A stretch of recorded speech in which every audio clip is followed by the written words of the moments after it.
goals in life is to be a public communicator. In other words, it's to be somebody who communicates to the audience, to impart knowledge. Somebody like likes of Lex Brown, T.D. Jakes, Eric Thomas. Those are my mentors who I'm aspiring to share the same stage with. So, as to this program, I'm devoted, and I want to learn on how to improve myself more betterly in communication likewise. My aim and expectation coming to this conference is to learn and derive some ideas on how to run, have goals for myself, how to run a company, how to become effective public communicator. You know, it's not easy to speak on the public. There's this stage fright and the rest. Wow. So I want to improve myself in that and to learn business likewise. Thank you. I want to be an economist, a chartered economist especially. So that is currently my passion. And this not normally is something I would do. But I do like seminars. I want to be able to stand, just like I said, in front of people and be able to talk confidently. To be a leader just like that.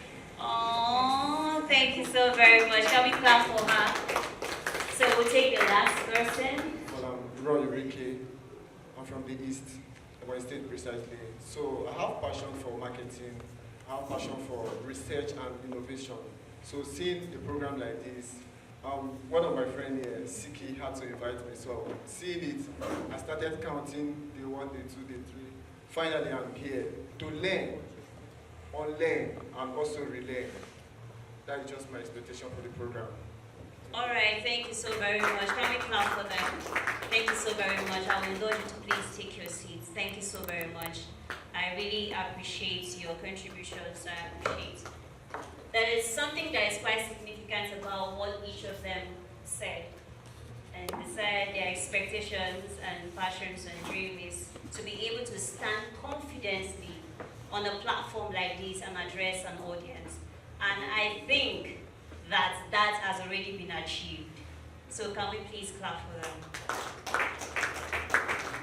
I will tell you that even the people you see on Premium Times, the people you listen to at very amazing events and all of that, there is never a time where people do not experience some level of stage fright, except for those who have been able to overcome it. The point is you have to learn to maintain those emotions. So one thing that I would like to talk about is, as a public speaker, the only thing that you need is to dare to do it.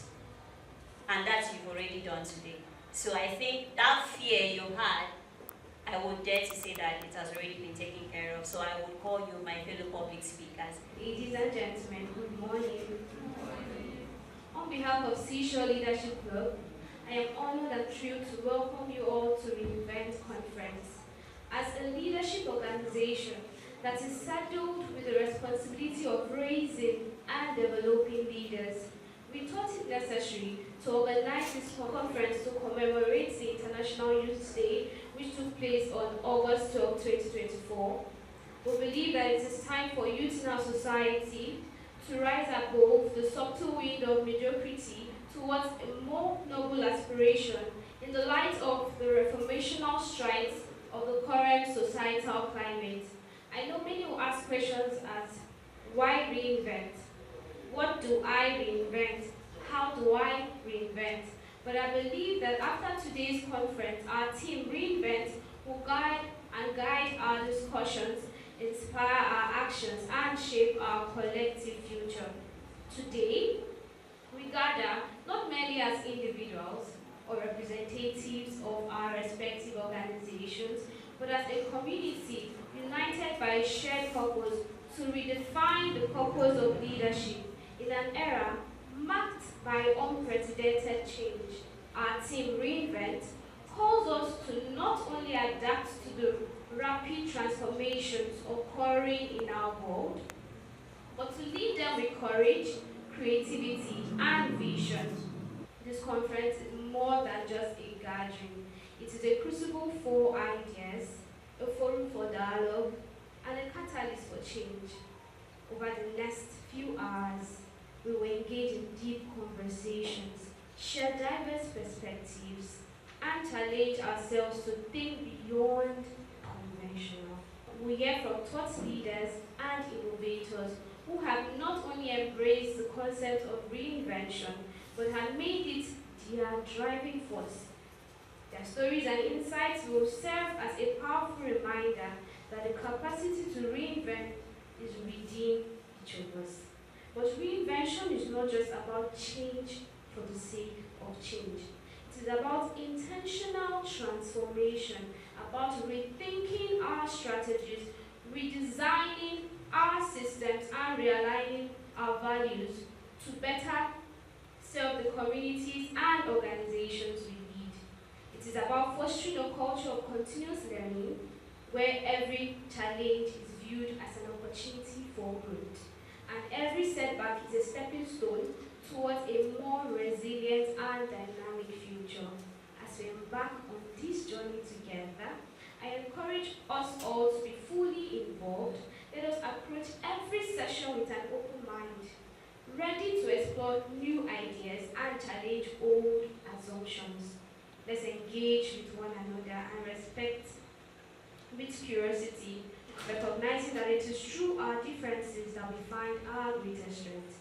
And above all, let us commit to leaving this conference not just with new knowledge, but with a renewed select. Once again, welcome to Seashore Leadership Conference ReINVENT 2024. Let the journey of reinvention begin. Thank you. You can do better. So right now we're going to be having a little bit of chit chat.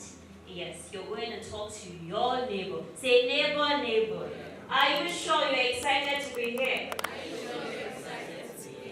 So we're going to do a bit of getting to know ourselves. I want you to talk to the person that is sitting beside you, get to know their names, get to know what they do, get to know who they are, what they are passionate about. And please do not take it for granted. Those who know me know that my networking session at the end is always something. Yes, there's always something. So I might shock you. You can be the one I will point. And me, that person that is with me is like, you are the target. So don't even think that, don't say because I have said it, so you will not stare at me in the face. I may still change my mind and still target you anyhow. Alright? So I want you to chit chat. We're going to do it in two ways. First, you're going to get to know yourselves, and then secondly, what I want you to do is to interact amongst yourselves.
over Nigeria.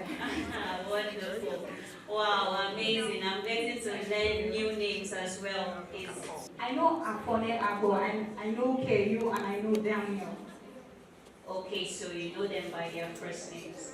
I mentioned the first person's surname. Oh, okay. That's 3 people then. 3 people, yeah. Okay. 6 persons, 3 people, beautiful position. So at least that's. So what is leadership? Okay, we put our heads together and came up with a lot of things. You know, we are all unique, and so definition of things are unique to ourselves. So from our group, we're able to come up with the idea that a leader is one who is ready to serve, the one who's been saddled with responsibilities, one who takes up responsibilities without even being pushed to do so. He does that effortlessly without being pushed to do so. Permit me to use my notepad because I was making some notes. A leader is also one with a vision, must have a vision to serve, one who does not need to be pushed around. That's just what we discussed. Okay, can we give her a sounding applause for that definition? I don't think I would have defined it any better. Yes, because it encompasses everything leadership. She spoke about responsibility, she spoke about visionary, she spoke about the fact that you have to be self-motivated for you to be a leader. You don't have to wait and say, our politicians up there are not doing it so, or the government officers are not doing it, and then you sit back and then you recline. No. Are you happiest and most driven at the start of things? Like, something is new, are you happy to be a part of it? Are you excited? You're driven. You spoke about responsibility, you spoke about visionary. So are you always happiest and most driven at the start of things, and you can share with us an experience? Very brief, please. Thank you. Well, nothing good comes easy, and to be a leader, you should be ready to face challenges. So you might not really be happy. True leadership does not bring so much happiness as such, if you want to be very realistic about that. Okay. So you might not really be so happy, so elated when you're given responsibilities. But your ability to meet up to your goals and targets is what makes you a good leader. So I'll answer you by saying this. You might not be happy, but at the end of it, it is the results at the end of the day that might make you happy, or maybe mind you. Okay, thank you so very much. So do you have any experience to share with us? Something brief? An experience of leadership? Yes, please. Thank you. Of course, I've, being one who's saddled with a lot of responsibilities. Wherever you go, you're noted. Someone told me some time ago, a leader is not made, a leader is born, so take up this responsibility. And having started as the school prefect in my secondary school, wow! And then going to the university, first day in the class, they made me the course rep of a particular class. And, and so I can mention a whole lot of, in fact, in school, I'm the school secretary, the school PTA secretary, and all of that. So I know what it means to be a leader. I've stepped into that shoe, and I know what it means. So I have faced criticism, a lot of it. So if you are ready to be a leader, you should be ready to face criticisms. And those criticisms should not drag you down. Rather, it should make you better. You should just listen to the criticisms. Take the one you know you can take, and then work on yourself. Okay, I lead a particular group in my school. It's called Poets in Nigeria, and the whole house of it is actually called Press Club in my school. And then one day, I coached a child towards reading a particular news for the school. And then I had a teacher beside me say, "What kind of? She's not even audible. Did they train her?" And she didn't even pronounce that word. But are you sure it's Miss Monity that coached her? And then I just drifted away. What did I do? I called the child thereafter and pronounced the word very well, showed her the transcription, and the next time she was able to do better. So that's it. As a leader, you should be ready for criticisms, and at the end of the day, it is your ability to surmount those challenges, that's what makes you happy. Thank you so very much. Please can we clap for that? We were able to asked ourselves some questions regarding leadership, and then each of us talked about leadership according to our own understanding. And then Mr. Isom in Tweet said that leadership means the willingness to share ideas to people or with people to achieve a goal and take responsibility. And then Mr. Roy and Ms. Rajuno said that leadership, their definition actually alike, so I had to put them together. And then they said leadership is impacting the mindset of people for the betterment of their well-being, no matter the distance. And then Mr. Roy made reference to Joshua Selman as being a leader he follows, someone who has been leading him no matter the distance. Okay, and then we went further to ask Ms. Comfort, and then she said that leadership is service to people, rendering services to people. All right. And then I added to what they said by saying that leadership is the capacity of someone to lead others. Are you known for being relentless about pursuing initiatives? I've had a lot of experiences where some few persons call me in to collaborate with them, pursue an idea to feasibility. And then I don't know if this is just me, but I'm a very great starter, but not a finisher. So I could help you pursue that vision, but then I might not be there to see through it. So I got to know Mrs. Gold herself, and she spoke a lot about leadership, and I shared my own experience about who I am and what I do, and my own view on leadership too. So we got connected, and we hope that our connection will be beneficial for both for each other. Thank you. So I'm going to ask you what your passion is, what your passion in life is, because you seem to me like one who is very passionate, you seem to me like one who is diligent and dedicated, as well as committed to seeing change. So let's hear you.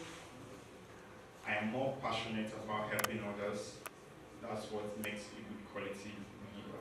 Someone who knows the way, who has gone the way. Why I came so early was because I would love to understand the venue. I would want to,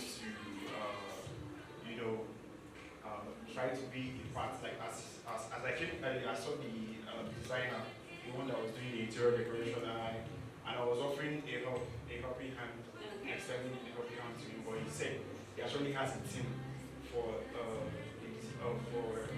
decoration and all that. I shouldn't worry. Okay. But my kind of person is I put myself last. I don't put myself first. I'm committed to service delivery.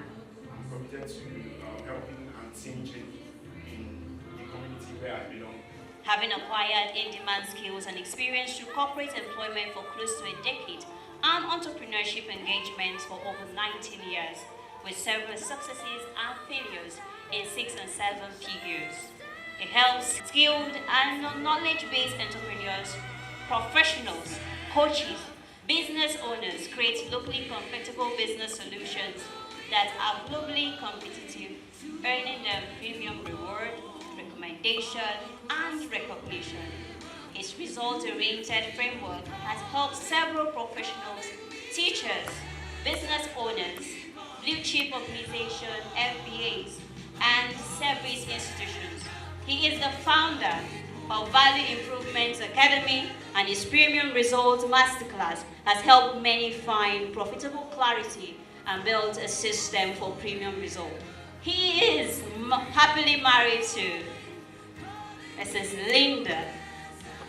Follow me, and their marriage is blessed with 3 children. With a standing ovation, please can we welcome on stage a man I call a beacon of hope. I call him my father because when I listen to him speak, I am inspired, and I assure you, you'll be inspired. That is not enough, please. That is a clap that you give to me as the compare. So you can do better, please. You can do better. Thank you so very much.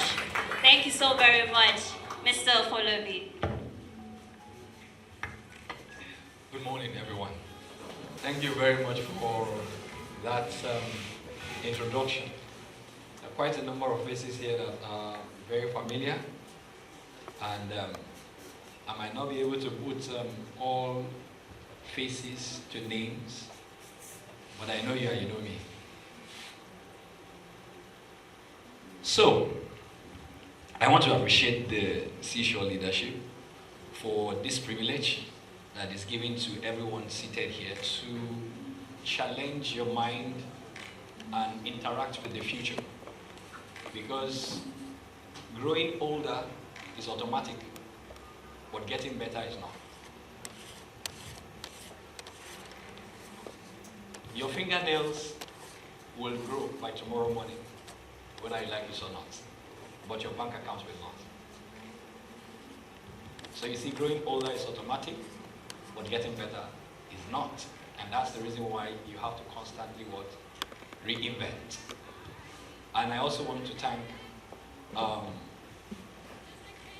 Apostle Emmanuel Sam and all the other panelists that will be present here today for that sacrifice to be here to share from what they have seen on the field. And the field will be equipment for you as you journey into the future. Leadership is not cheap. One of the reasons why Nigeria is where it is now is because of leadership bankruptcy. Because leadership is a very wide scope, my own fraction of conversation this morning is going to be about goal setting and strategic routine that will command leadership. One of the things about this life is that profile yourself. If you don't profile yourself, you'll be trashed. It's very easy for you to be trashed. I'm going to show you a set of numbers that will challenge your thinking and will make you sit up and make you understand that we have come to the age where it's possible for you to expire before you graduate. And then if you are a worker, you work somewhere, it's also possible for you to go obsolete while you are still working. You know, there's like the story of Saul. He had been sacked, but he was still going to office. If you're familiar with the Bible, right? Yeah. He had already been sacked, but he was still showing up in the office. So there are a lot of people that are going to show up in the future surprised. But the future is not supposed to surprise you if you have what? Strategic routine. If you are able to reinvent yourself, the thing is this. I say this with a sense of responsibility that make yourself needed before you are needed. Try to what? Make yourself needed before you are needed. And the big truth is this: we are in trouble in this country. We are what? In trouble. But not everybody is in trouble. Because all birds have wings, but not all birds fly. Right? Don't mind me. I have been having conversations with elders along my journey. So I may be putting some things in form of proverbs and anecdotes. I pray that you'll be able to break them down and be able to walk with me. It's a fraction and a symbol of wisdom. So we are in trouble in this country simply because leadership is in prison and has been in prison since before independence. And Nigeria has proven that independence is not free. You can be independent, but you are not free. That's the reason why you are free to do anything you like, but you are not free from their consequences. Can I shock you? My generation is not as opportune as your generation. It's not. My generation is more fortunate than my father's generation. Right? It is possible for you in 1 year to make the money that your grandfather spent 35 years in service to make. Why? Because we have moved into the gig economy and the platform-based model business. Are we together? So we are in the what? The platform-based business model era and the gig economy, where somebody can be a freelancer and then will never dream of 9 to 5. I pity the federal government. So we have come to where, like we are in this room, we can influence the world. Imagine that everybody in this room is a specialist in one area or the other and a reinvented influencer. Are we together? The world will be looking for you. That is how China started. China began by migrating into the United States, creating hubs like this.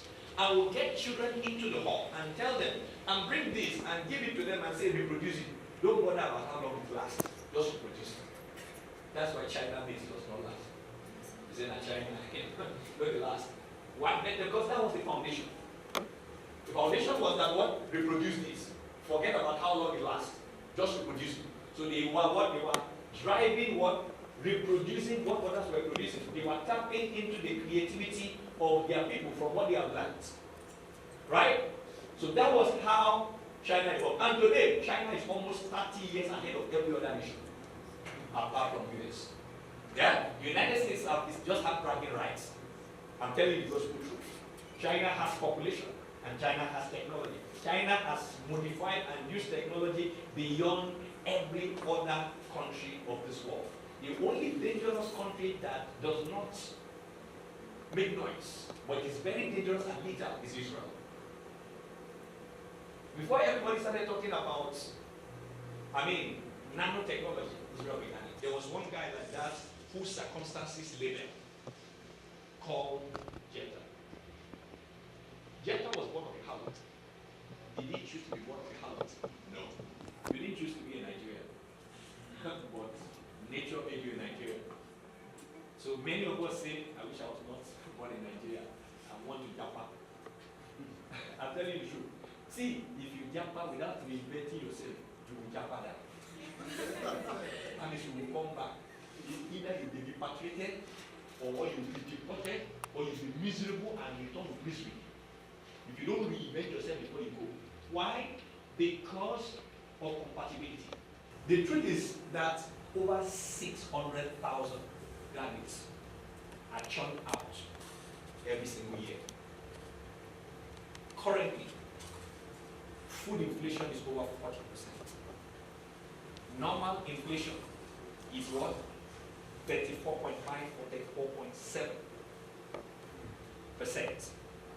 Right? And you find out that everything that you bought in January, the price is 3 times it or 4 times it. Are we together? So the cost of living is rising faster than what? Income generation. While your parents' salary have not changed, the cost of living is growing.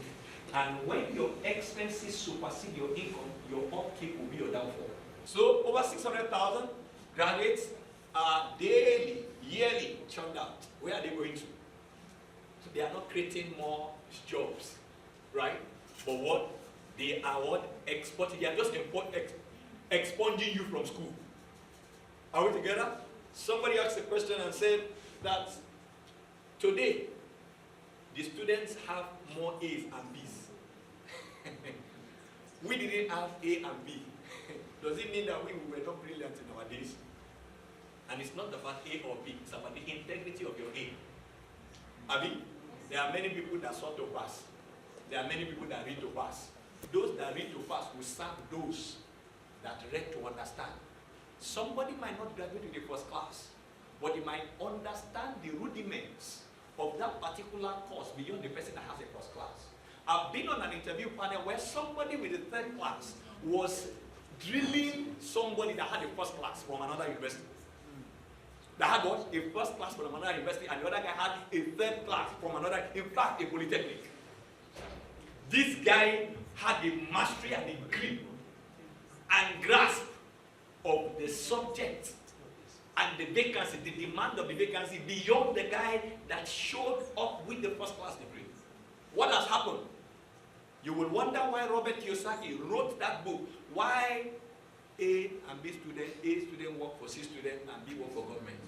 You should read the psychology about that book. The guy that has a third class already knows that he's at a disadvantage. So he will not sit down the way the man that has a first class will comfortably sit down and expect that what the certificate will give him a gate pass. The market is no longer a respecter of your certificate. The market has become a respecter of what you can deliver. The market wants results. The market does not want just your certification. Your certification at best will give you a gate pass, but it is your delivery that determines your stay and your sustainability. And that's why if you don't have to expire before you are ready, make sure that what? You are ready before your opportunity is ready. So if you don't set a goal for yourself that this is what I want to do, and if the goal is not smart, then your failure has outsmarted you. And that's the reason why averagely we spend 4 to 5 hours. They say the minimum average time that anybody spends on phone today is 4.5 to 5 hours. Some spend more. Are we together? Some spend more. Are we together? Then I listened to a Russian mafia who said that the minimum, the maximum you should spend with your screen should be 1 hour. Say why? Because that is meant to steal the best that you have in order to control your destiny and destination. That's why it's a Russian mafia. He said, get into a book and what? Separate yourself to sit down and buy the problems of people and supply them the solution. Such that when you show up online, you are showing up to solve problems. Are we together? But it is possible that attention management, which is one of the skills of the future, is one of the things that most people are bankrupt of today. Attention management, people management, result management, resource management. These 4 brands of management determine your management capacity in the future. In addition to it will be relationship management. To a large extent, what you know will not do you any good if there's nobody you know. The leverage that relationship gives you will never compare to what just your what intellectual capacity will offer you. A young man attended an interview. There are 5 accountants on that board, including myself. And the 5 of us had extra job offers apart from the one that the candidates came for. The interesting thing about somebody like me being on an interview panel is that I will ask you questions that are far away from your certificate. I will ask you questions that really tell if you're fit to be where you are. Imagine somebody studying economics and is supposed to be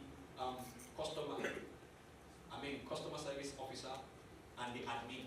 And I asked him, how much do you spend per month? He does not have an idea. How do you want to manage the business finance?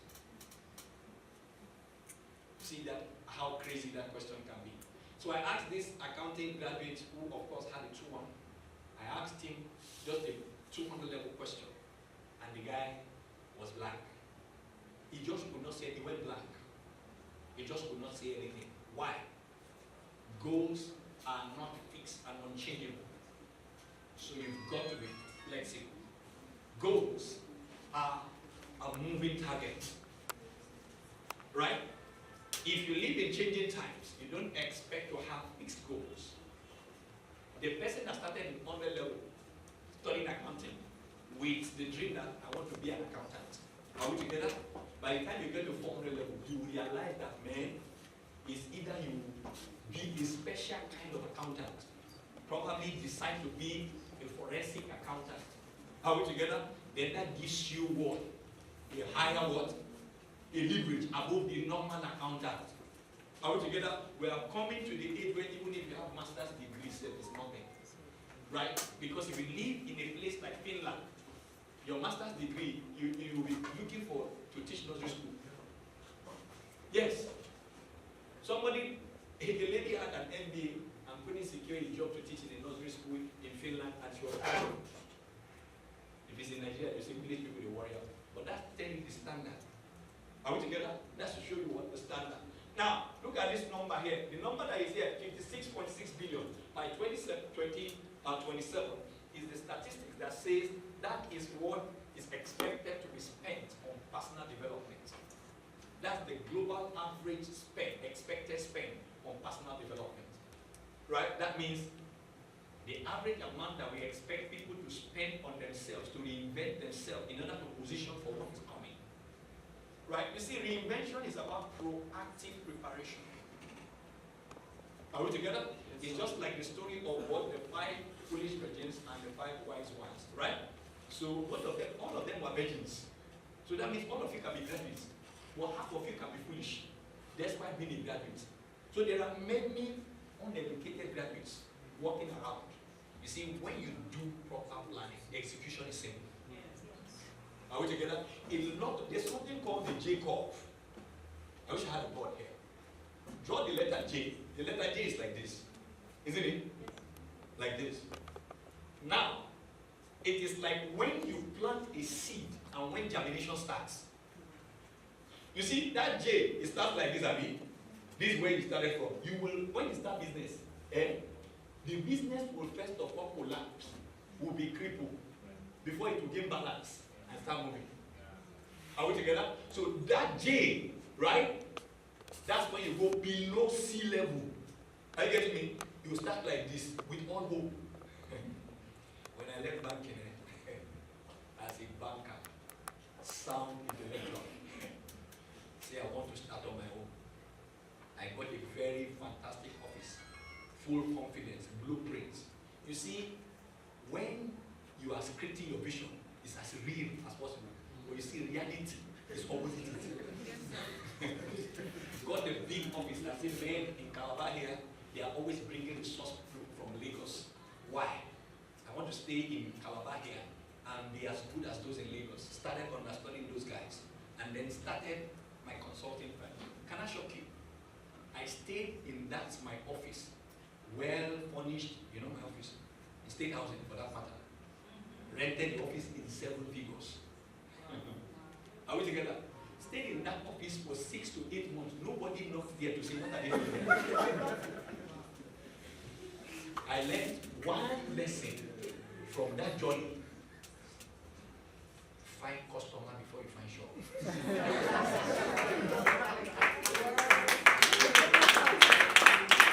So you see, that simple sentence is a tale of mystery. So that's about like the J curve, right? You'll be buried. Nobody will see you. I was discussing with somebody, a software developer, 3 days ago, who spent close to $100,000 in developing this particular application, right? If you see the guy, he is almost working like somebody that has AIDS. He said, in the last 5 years, I have been working on this. Can I show you? Now, Pastor. Now, I used to tell my teenagers, pray very well. If you don't need to fast properly, you will pay properly. Pray all night, do everything. If you don't read, you will fail properly. In fact, your failure will be low. They used to marvel when I give them examples like that. Right? So that you go from that level, you'll be buried. You'll be submerged, like nothing is happening. The truth is this. It looks like it is not working, but it's actually working on you. That is the reinvention that is happening to you. That is what happened to Jesus when he was buried before he resurrected. Yes, sir. So the resurrection was a reinvention that established the superiority of power. And that's the same thing that happened to the disciples. Until the day of Pentecost, those guys were laggards. they were expired Christians. After the day of Pentecost, what happened to them was that what they were reinvented and became the men that changed the world, that turned the world upside down. So Christianity is not stupidity. If you are spirit-filled and you are poorly skilled, you are an insult to Christianity.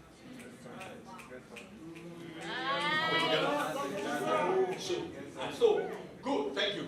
So that's why you have, at this level, right? At this level, you find out that what? Nobody's seeing you. All of a sudden, you start doing what? You start coming up. Now, what makes you grow in this dimension, what happens here, is because of what happened here.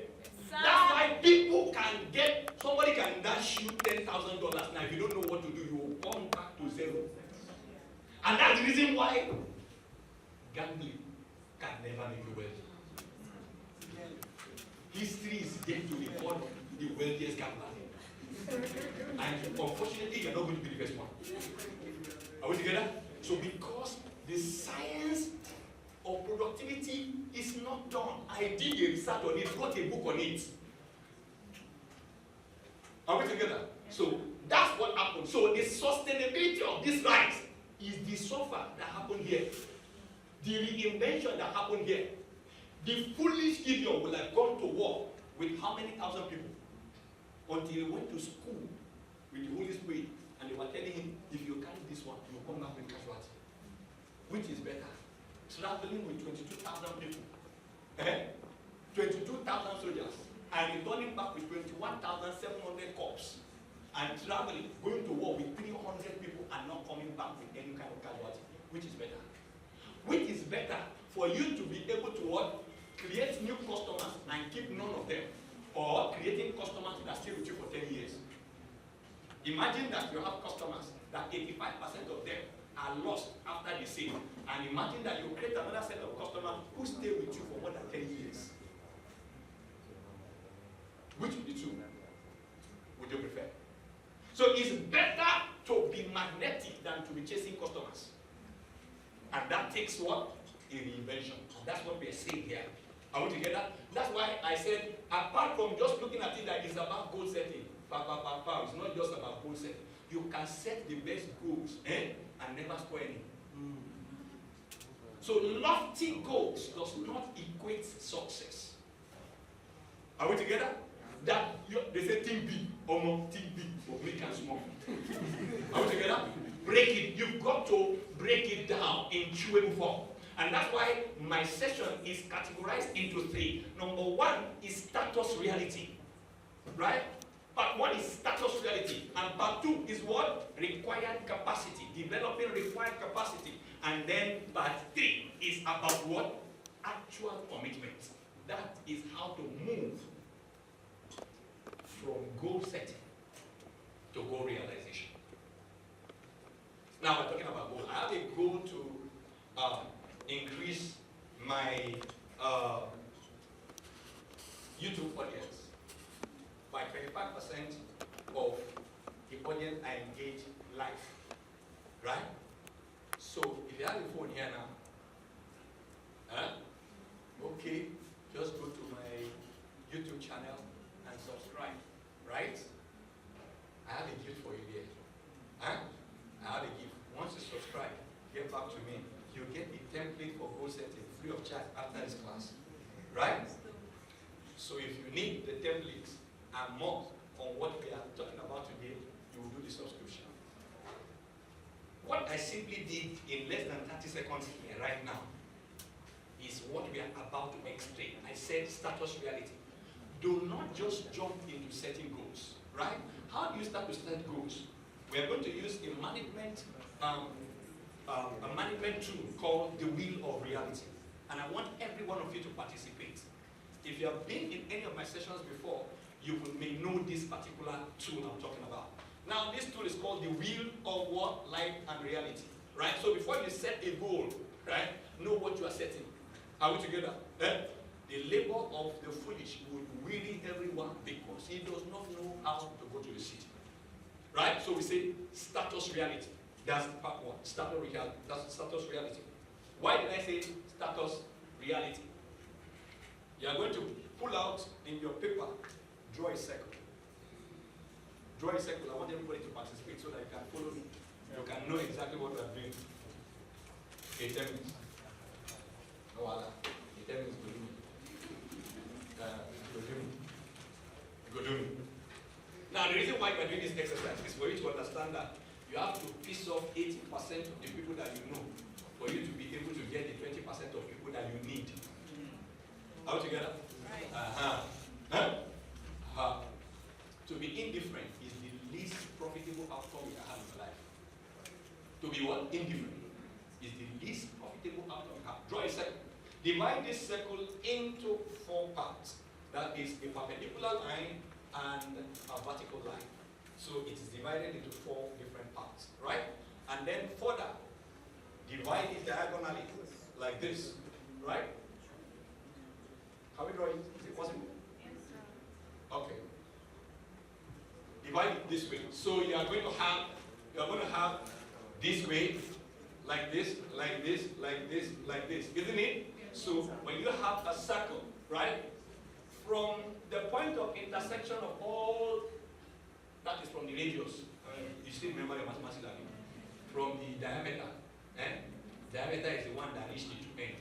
From the radius point of view to the end on the circumference, when you are touching the circle, is 10 marks. Now, these 8 compartments that you have, give them a name according to the departments of your life. Maybe personal development, business, spirituality, social, your social, whatever. Just give them name like that. If you don't like your finances, just put your finances, your business, your skill, personal development, spirituality. You want to write prayer and fasting, put it there. Or everything. Just compartmentalize your life. The most important, 8 most important part of your life. Just compartmentalize it. Now, I want you to score it. The next thing I want you to do is to score it. On the scale of 1 to 10, how will you score yourself? If you look at your financial condition today, how will you score yourself? For me, my financial condition, I will give myself like 5 over 10. And before over 10, 7. That's what they say, I still a walk back, the man is personal development, I can score myself like 7. Are we together? So you score yourself like that. So how will you score yourself? If it is 5 over 10, it will be in the middle. That means if the circle is this way, look at me, right? From the point of intersection here to the extreme here, the point will be in the middle here. That's 5 over 10. If it is 10 over 10, it will be on the circumference. So if you have done that for the 8 parts, let's do it. If you have done that for all of them, quickly, it says it's more exercise. Are you following me? If you are lost, let me know. Right? Because I have less than 10 minutes, so let's do it quickly. Right? So when you do that, now the next thing to do is to join them. Join the stars, the aesthetics, the points. Join the points. So maybe this one is here, this one is here, this one is here, this one is here. Join them. When you join them together, what kind of will do you have? Can the will roll? If you cannot, that is a clear definition of the status of your life right now. Are we together? So you will not be surprised why you are struggling. If the wheel can roll very well, you see that your life is smooth, everything just going. But if the wheel cannot move at all, if even you yourself, you are laughing at yourself, looking at the wheel, you know the condition of your place. So now what does that tell you? In the places where you have scores less than 4, right? Those are the areas where you need to what? Start focusing attention. You do the Pareto 80-20 principle. You need to concentrate on those places. How relevant are those places to your goal? Are we together? Right? So you look at that way. That's how you start your goal settings. Are we together? So you don't just set goal because everybody say, this is new year. This new year, I want to make 300,000. No, be like that. That goal is not smart. The goal is going, in fact, your process is outsmarting you already. So if you look at that, you find that. That's about status reality. Now, why am I saying this? Let me quickly tell you a simple story. In my secondary school, I started as what? As normal student. I was very good in business studies, GS1 to GS3. But I loved reading. So because I love reading now, someone will say, I get passion. If your passion does not pay your bill, you are making a passionate mistake. So I love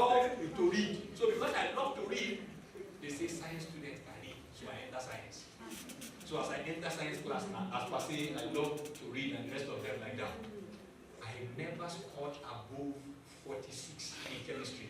And my note was never complete. Physics, I even tried to get 56. But other courses I was doing very well. When I got to SS3, I told myself, Julius, if you continue like this, your failure will be massive. So you see, you can be brilliant, but when you are in the wrong environment, your brilliance is stupid. You become the poor wise man. Are we together? Or the rich fool? And you see it now.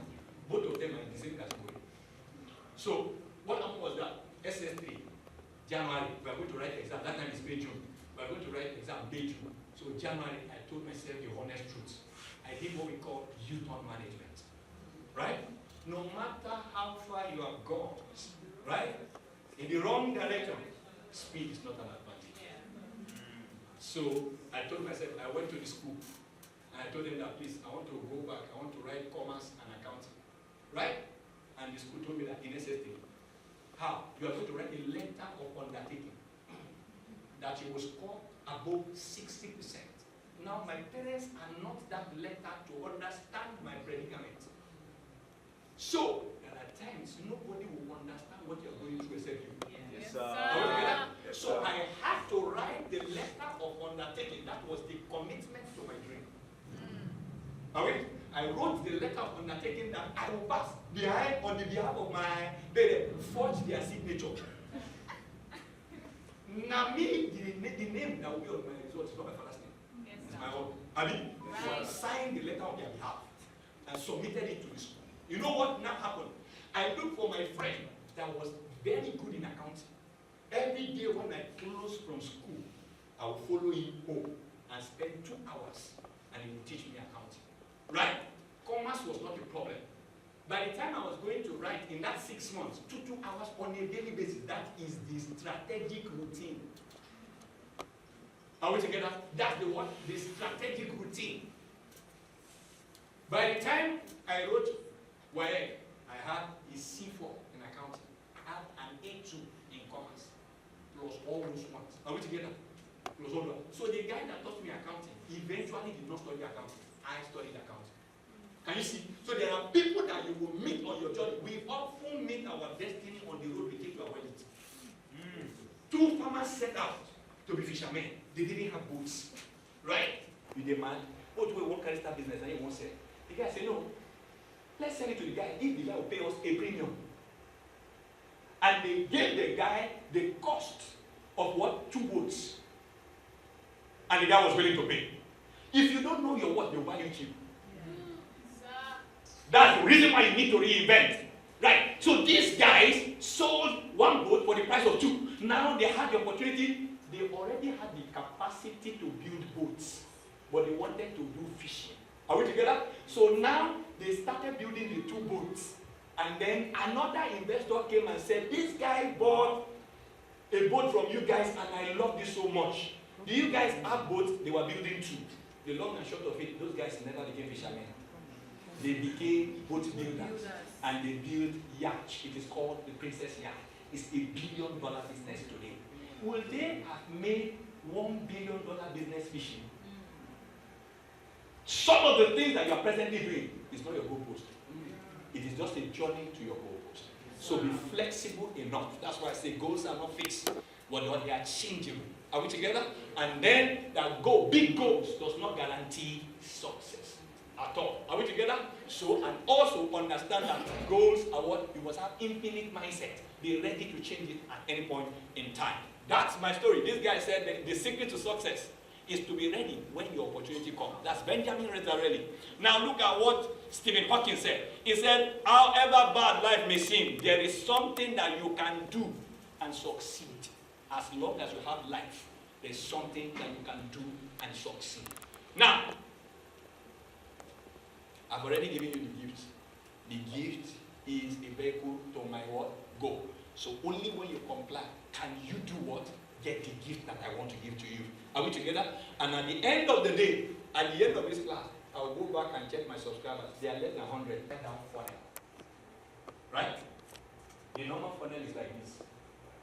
I mean, my own business model is like this. Narrow is the way. It's difficult to come in, but when you come in, you find out that what? There's so much. What is better for you? Having 2 customers, right, that can give you $50,000 in a year with peace, and having 50,000 customers that pay you $2. Which one do you prefer? Eh? You know the guy that has 2 customers, he will live longer than the one that has 50,000. So the problem with 50,000 customers will give you, you may not recover from it. So, smart people sell to things that deliver their goal. It is the curiosity that makes you click. Right? So with a page and a click, you can reach the wall. If you trek the whole of Calabar, you will not finish in 1 month.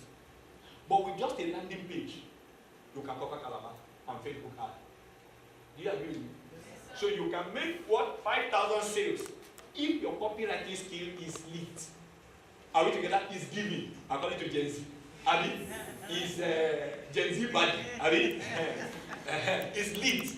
You understand? You will be able to what? Reach. That's why you set that kind of goal. So you see, leadership is what? A moving target. That's why your goals must be moving. Are we together? That you have first class today. I'm telling you that first class is third class in another region. The moment you say you graduate from accounting and they take you to Ghana and you can't function, you didn't go to school. Then what? Don't buy the big lie. That lofty what? Goals will make you what? Successful. When you consider how much you have to pay, if I say I tell my class now, the list of my class say $97, say, oh, more, where I'm getting $97. But what you don't know is that when you pay $97, are we together? And in 3 months you are able to make $300 or $500, you will now know that it was worth it. Are we together? So many people think of what it will cost them now instead of thinking of the cost of the regret. There is a difference between cost and price. Cost is what you pay now. Price is what you lose for not paying. Are we together? So that's exactly how it works. I can't exhaust everything, right? There's hit the goal, and this is about 18 pages, right? It's about 18 pages, but it will surely help you to remove the 5 mental leads that stop you from living where you are. Getting the guts to do what you want to do but have not done. So you see, the question is this: are you opportunity fit? And now, I told you about the Russian mafia already. These are the 3. The actual commitment, we have talked about required capacity, right? Now let's look at the actual commitment. A goal is only smart when it is written in present tense. I said my goal is to do what? To increase my YouTube subscriber by 25% of my audience through giving them a gift that makes them what? Subscribe. That is what is smart goal. Why? What makes it smart? Because what? Look at it. It is simply what? Specific. What do I want to do? I want to increase my YouTube subscriber by 25%. Can you see that now? You see, my son had a challenge with handwriting. Guess what I did? I bought him writing book, right? About 10 of them. Every day he will write 10 pages. And imagine what he's going to write. My handwriting is getting better. So there is confession and there is construction. Many Christians only confess, no construction. Are we together? So as the guy is writing, he's prophesying into his life. There is faith and there is work. So he must get result. His handwriting is better today. Are we together? So that's how it works. So the simple principle about it, you define your vision, where am I going to? If you don't know where you're going to, anywhere will look like it. And then set smart goal. It must be specific. It must be measurable. I said 25%. I told you what I want. It must be attainable, right? Achievable. I want to give birth to another child by December. Is it possible? It takes minimum of 9 months for that to happen. I mean, but so that cannot happen now. I want to be the president of Nigeria next year. Another election is 2027. So you are deceiving yourself.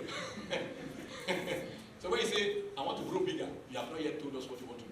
I want to reduce my weight by 10 what? kg before the end of the year. That is what? A more smart goal. Right together? So it is what? Realizable. Realizable. That's the ask. And then what? Time bound. If you don't put time to it, it will continue to extend. That's why procrastination grows. I will do it tomorrow, you may never do it. I will do it next time, you may never do it. Everybody is a procrastinator. Some are only more chronic than the other. Are we together? So whether you're a chronic one, find yourself. So set smart goals. When you set the smart goals, break it down. It's not because it's big. That is big does not mean it will happen. Remember my story, Abi? I had a very big office, but was no big income.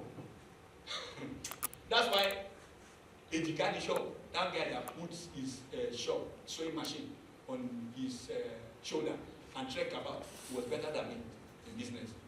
While his shop was on the shoulder. He's on the shoulder, you generate money to rent his space. Today you don't need it. Today I don't use any office again. Right? I don't use any office again. So I believe you'll be able to get this. So because you can't go through this. This is from Nehemiah. So that's to tell you that at the combiner, both the spirit, the soul, and the body. So you see, that's an equal. Right? An equal is consecrated. Equals mature in 3 years. They are not in a hurry. If you are in a hurry, you will be in tragedy. So scam is for hurry, for people that are in a hurry. So, thank you very much. Thank you very much. Thank you. Thank you, my standing ovation as you applaud me for the amazing session. I believe we've gotten value of the it has been practiced. So the second speaker for today is someone who I admire so much. From the start of organizing this conference, she's been like a mother, she's been like a guide. Today is the first time I'm actually meeting her in person, funny enough, but she's been amazing, I must tell you. She's none other than a native of Obudu local government area of Cross River State, a graduate of applied chemistry from the University of Calabar. She is a certified venue stylist and an excellent event planner. She's also a certified bridal stylist and ambassador, trained in Nigeria, Cameroon, Ghana, Dubai, and the United Kingdom. Please, I think you should stand for it. I think you should stand for it. Alright, so she is also a passionate leader, a motivation to young people, and I can attest to that. Lastly, she's a devout Christian, YM bridals, and event decorator. She is the CEO. If you don't mind, would you be on your feet? Thank you. Okay, you will need some space, so I know the place is very big. Okay, you have a lot. So first things first, just stretch. Just stretch. Just stretch. Try and stretch. Breathe in and breathe out, but just think of something beautiful, something that whenever you think about just makes you smile. Somebody like me, I like food a lot, you know. So think about that goal, the vision, something whenever you think about it makes you really smile. Now think about yourself stretching beyond what you did the first time, right? Just imagine yourself, you're stretching. So now can we stretch? Just stretch again. Why don't you stretch? So was there any experience? Was there any experience? So every instruction I give, right, you obey only the one that comes with the captain says. Any other one that doesn't come with the captain says, please do not obey it, right? So the captain says sit. Stand.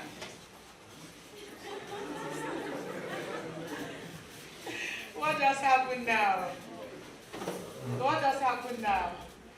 So the captain says stand. The captain says sit. Touch your head. Okay, so are we getting it? Who would like to share the experience, either from the first exercise? First experience. So why trying to imagine, I do cleaning service, perfect touch cleaning service, so there are some clients and I've cleaned a lot of this. So why trying to imagine myself in a very big, I was just like, the first one was small, 2 bedroom, like no. So this other one I'm going to clean a 2 place, like 3. So I was just imagining myself inside the place cleaning and getting a lot of cash. Thank you so much. Okay. My name is Eyare. As a speaker asked us to imagine, to picture ourselves like the way we want to be and the place. Like I picture myself because I find it joyful and sweet to help people. Like one of the prayers I do pray to God that God should bless me to be blessings to others. And also this like when she like said that we should like think far through. I also picture myself because I do act in church because my daddy do tells I am a sibling that God uses what you know best to bring you out. So I would like picture like to add more talentful and more tactics to it because anytime I act, like people be like come to like praise me, you did very well, but I was like I'm not the one, it's God also. Man, thank you. When you ask us to stretch, I had a self-doubt if I will not hit the next person by my side. I was like, can I not do that? And then when you ask us to think about it and then stretch again, I stretched beyond, and that's how big our dreams can be sometimes. Wow. I learned that. Thank you so much. You see a fashion stylist or maybe a photographer who captured an image. Let's take for instance, you get 3 photographers and there's a model before them and you ask the 3 of them, do your thing, be creative. You'll be amazed that all 3 of them, they have 3 different perspectives with the pictures.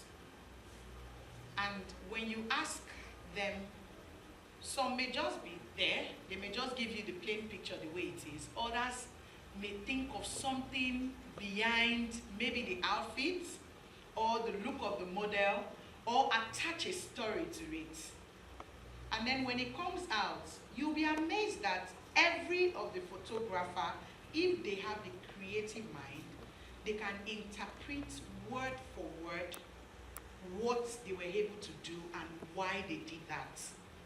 To the extent, if you even had something in mind, you may be confused because all 3 of them are correct with their different answers.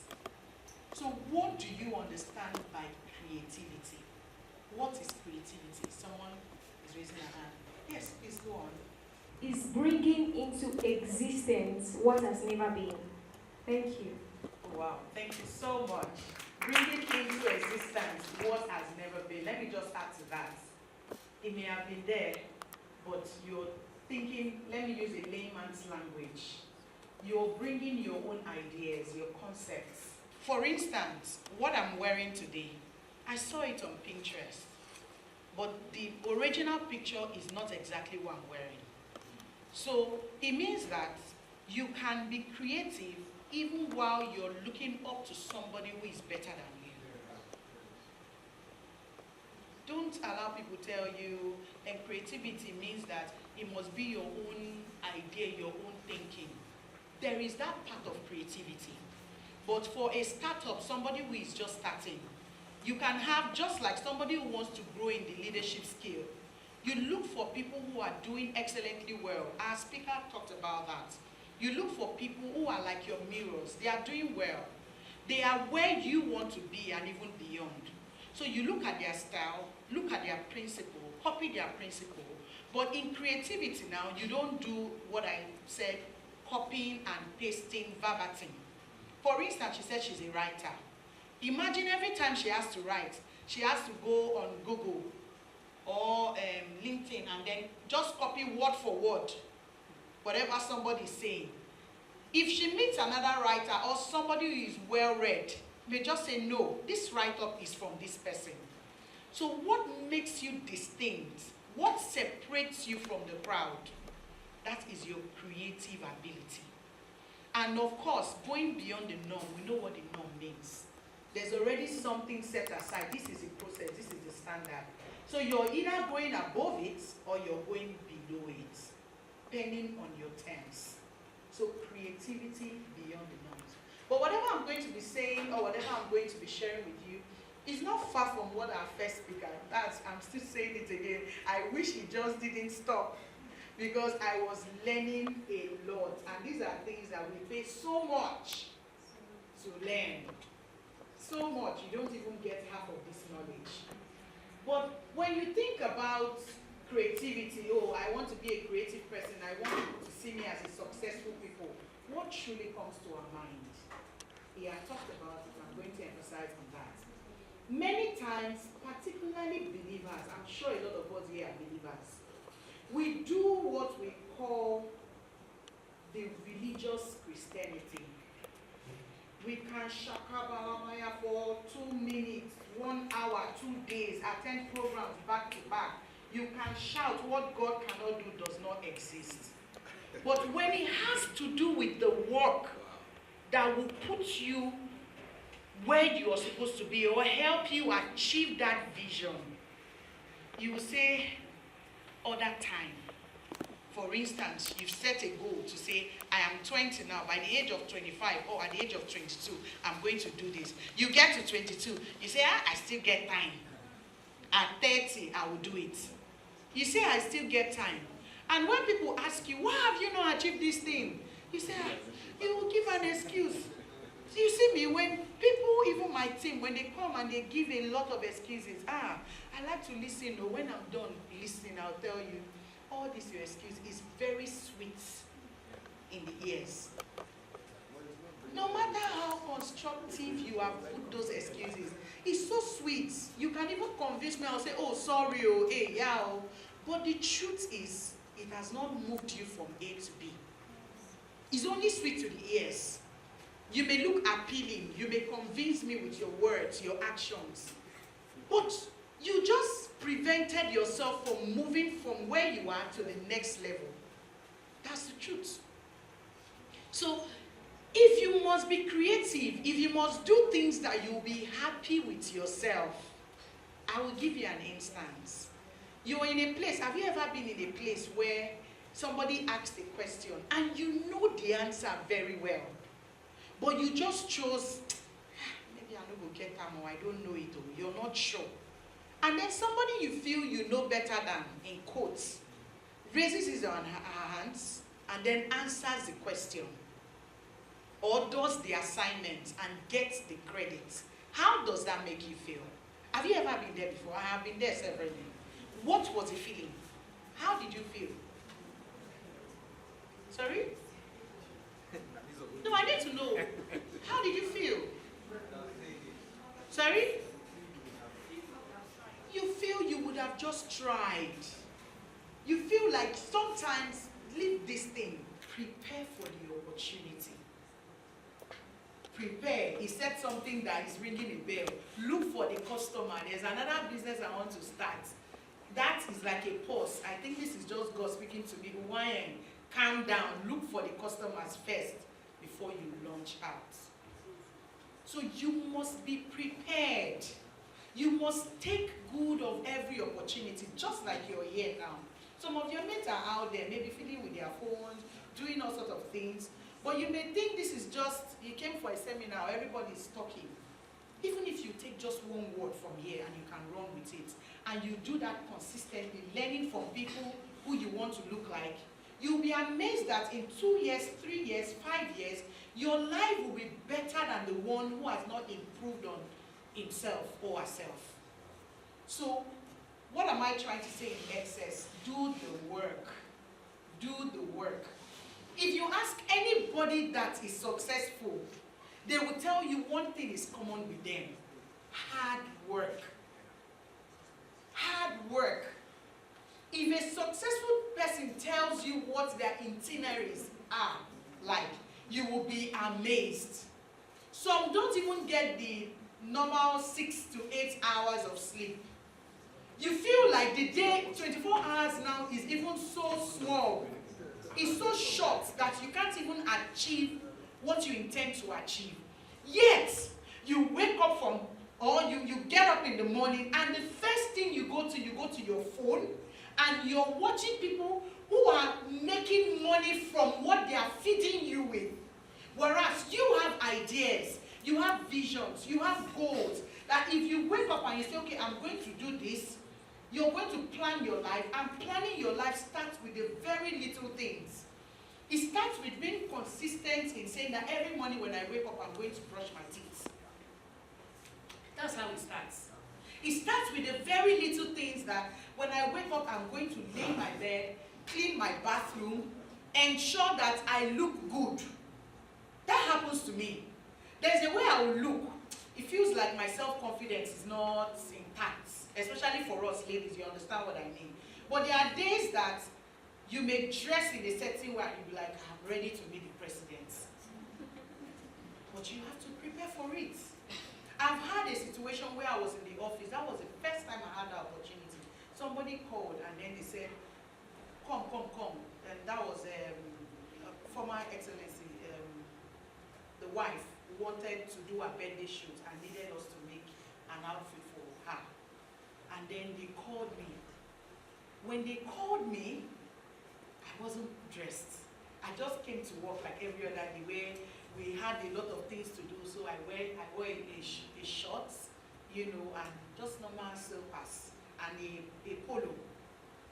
And they told me my only saving grace is that we had clothes in the office I could quickly wear.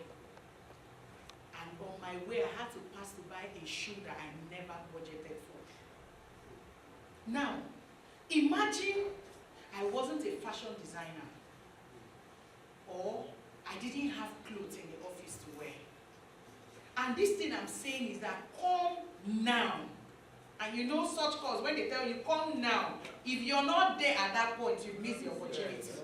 Because there might just be people who are waiting by the gates to hear such calls. That was my saving grace. But that experience changed my mindset. And the opportunity comes knocking, then I'm not ready. No. That is, you know, how do I even explain it? That's not who a believer or who a Christian is. A believer is the one you pray. As you pray, prayer is communication. It's a two communication, you know. You speak to God and He speaks to you. And the things God speaks to us about, you may be shocked. It may just be little as stand up, go this way, or attend this program.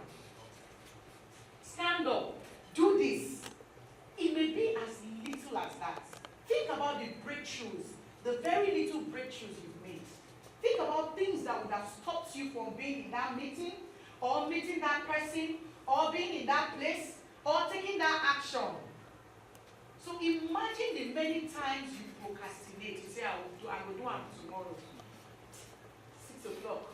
Okay, it's 9 o'clock. I will wake up by 8. You know, and you notice that those things you procrastinate about, just tell yourself, let me sleep for extra 30 minutes. Just sleep and notice what will happen. You notice that you will sleep for another 30 minutes plus an extra 1 hour, but things that are beneficial to your soul, to your spirit, to your pocket, you find them difficult to do them.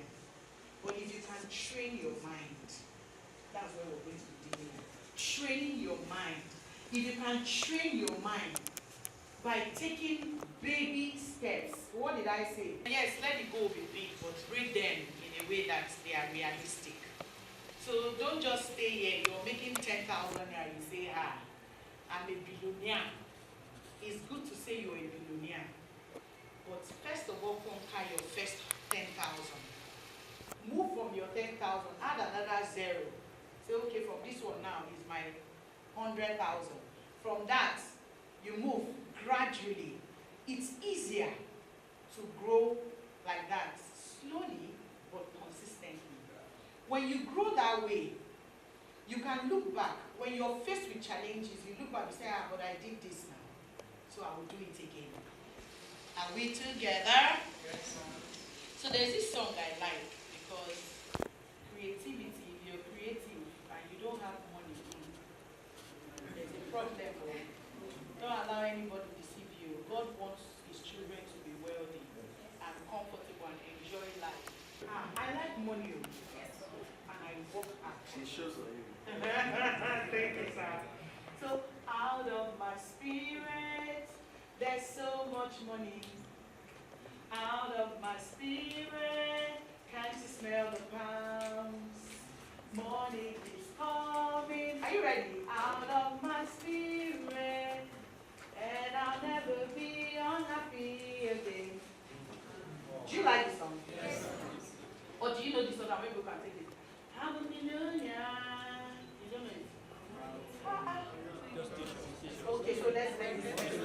Please, can you be on your feet? Look for a partner. Look, any partner that does not look like he or she likes money, run. What did I say? Run. If you smell that the partner doesn't like money, run and look for another partner that likes it. So can we take it? Out of my spirit, there's so much money. See, this is affirmation we're doing. We're uttering words. You're uttering words. And you know now, out of the abundance of thy heart, the mouth speaketh. And as you utter the words, you're calling it forth. So out of my spirit, there's so much money. Out of my spirit, there's so much money. Out of my spirit, can't you smell the pounds? Out of my spirit, can't you smell the pounds? Okay, so let's just take, out of my spirit, there's so much money. Good student.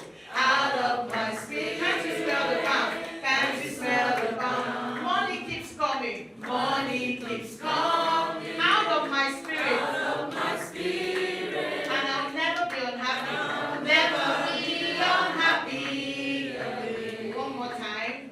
Out of look for a partner. There's so much money. Out of my spirit. Smell the pound. Money keeps coming. Money keeps coming. Out of my spirit. Out of my spirit. And I'll never be unhappy. So can you be more active, like enjoy yourself with yourself? Out of my spirit. There's so much money.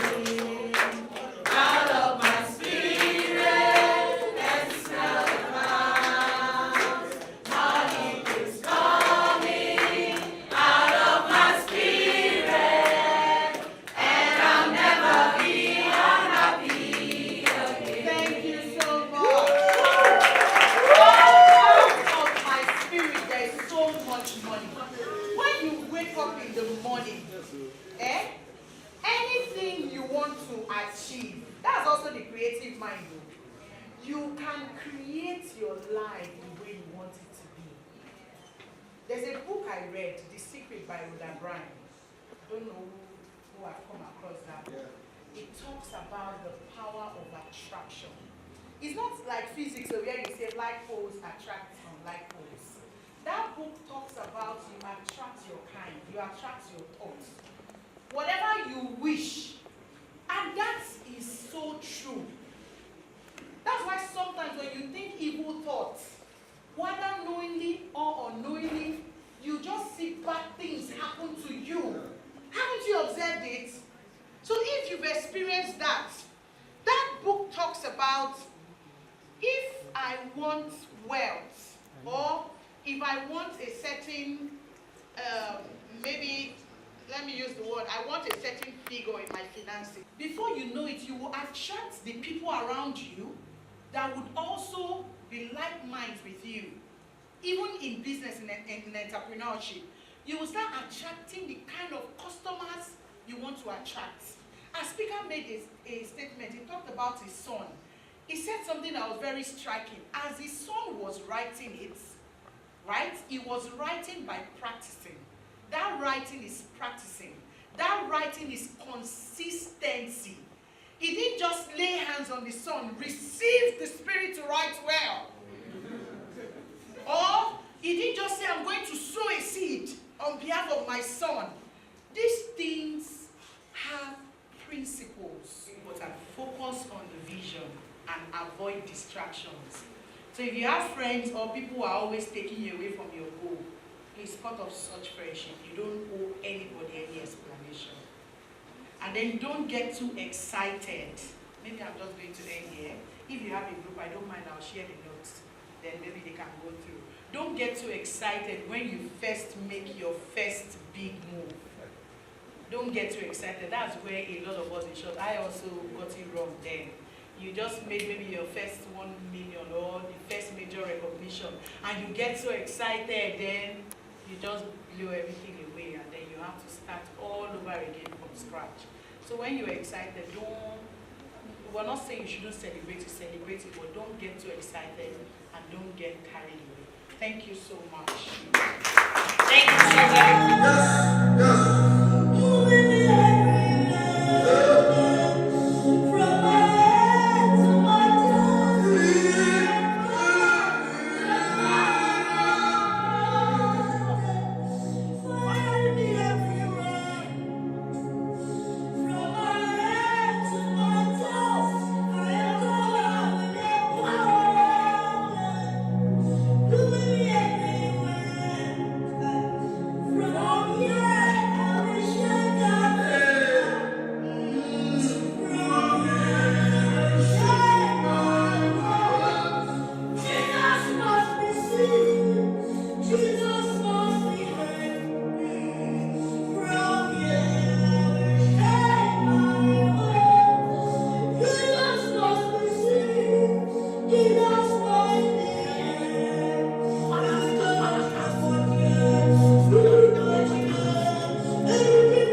do something today that can change tomorrow. It doesn't matter how you were born. That was yesterday. It doesn't matter what happened last 5 years, the last 10 years. You may not be able to change that, but you can reposition yourself today. You can make new decisions today that will change what tomorrow will bring. Invest in your future. Refuse to be a mental hobo. Refuse to end your life on the sidewalk. Every time I tell you something, I tell you that I believe in your future. There's a reason I believe in your future. I believe that if you hear these words, you will act on them, and they will change your future. None of you was born to be poor. You may have been born poor, but you were not born to be poor. You may have been brought up poor, but you were not brought up to be poor. Understand this. The definition of adulthood is responsibility. When you become an adult, you take responsibility for your future. Become responsible. What do you have in yourself? There are many who cry for help, and because there are no answers to their call for help, they feel the pains and the pangs of neglect. No, refuse to give up. Believe in what God made. God made you, and He never made a failure. Believe that God has a purpose for your life. You may have been born as a parental accident, but you are not a divine accident. God knew you were coming, and He made sufficient provision for you. There's a place for you in the world, and I'm helping you find that place.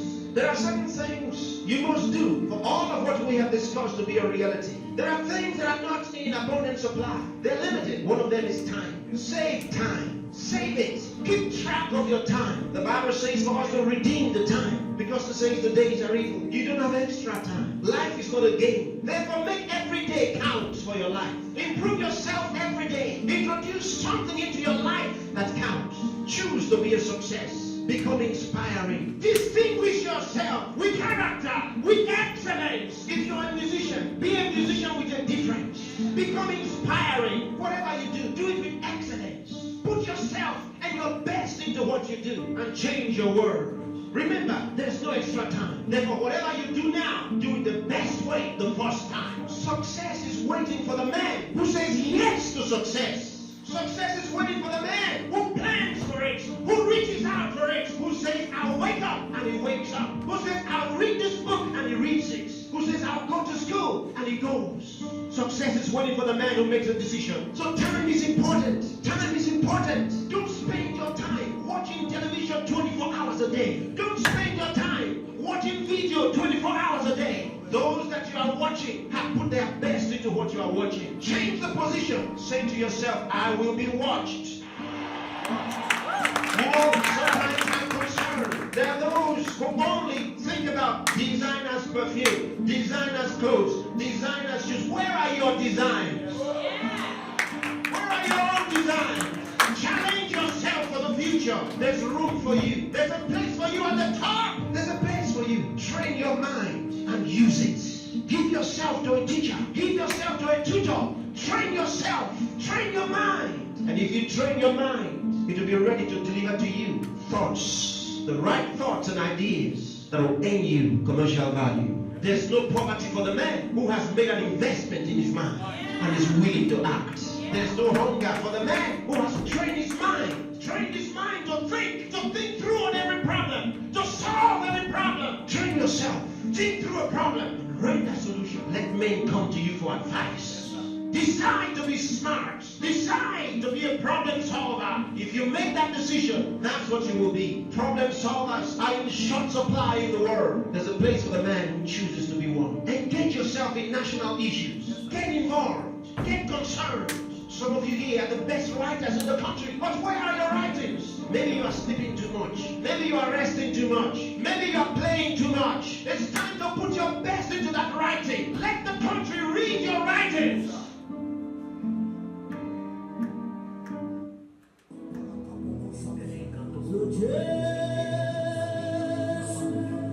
Yes, my Lord, I need to bless your heart.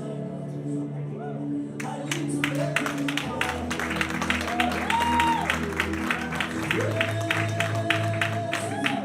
Yes, my Lord, I need to bless your heart.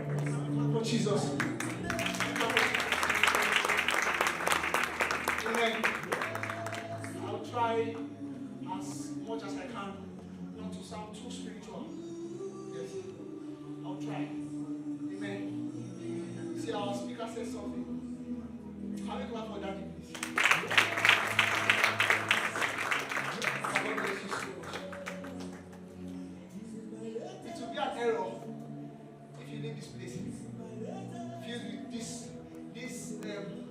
mindset to create a change here, and when you go out there, you start sleeping.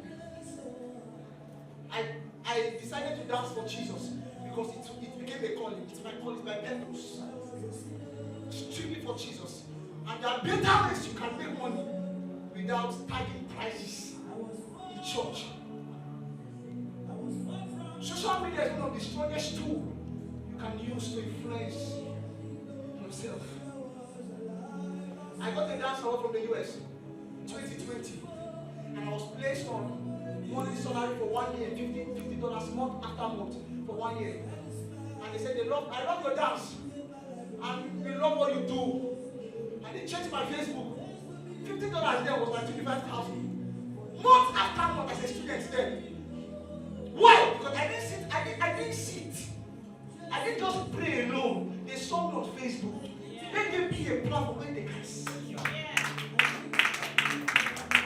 And then secondly, you build yourself in a way when you talk or when you come out to give a brag about yourself, people will look at you and believe you. On Facebook, I'm monetized. On TikTok, I'm monetized. Wow. And now let me tell you how this thing works. If you sit down and pray alone, what if you, most times, do not wait for the customer. Do not wait for customers to come. Go after them. My target is always white men.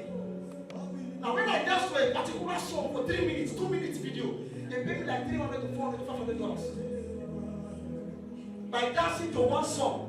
First of all, these white people, they are not viral here. Amen. And so since I have great audience on social media, I'll tell you, you need to pay me this one. So when I dance to it, my people here will get to see it and follow you. And when they want to pay me, they pay in dollars. $500. You know what $100 is now? $400. I didn't just sit. Why I'll be living here on time is because I need to go and shoot videos. So that the more they see, the more they be wrong. Am I making sense? But at the same time, as a child of God, when TikTok give me sounds to dance to, then I know God will declare them. Because Jesus must be seen. Jesus must be seen. So there are better ways and righteous ways you can make money. If you sit down, hunger, you will start billing people unnecessarily. So when I post, I went to change job. Went to change up my costume. My governor brother is there. A lady from the UK chatting about TikTok. She said, I want you to dance to my song. Let it minister to souls and go viral. I know she wanted to bless souls, but at the same time I am promoting it. I said, ma, how much? How much? She said, I'll pay you 50K. I said, the least I can do is 150. And if by God's grace we will land at 100. Since she accepts now, that's almost salary for 1 month. Yes. It is something. You need to be creative. Build yourself in a way that even on social media, when they check your content, they don't see WCW, find boy when they say, no! Build yourself, introduce your business, and then back it up with spirituality. Heaven will work with you. ReINVENT is a statement written bold in DNA.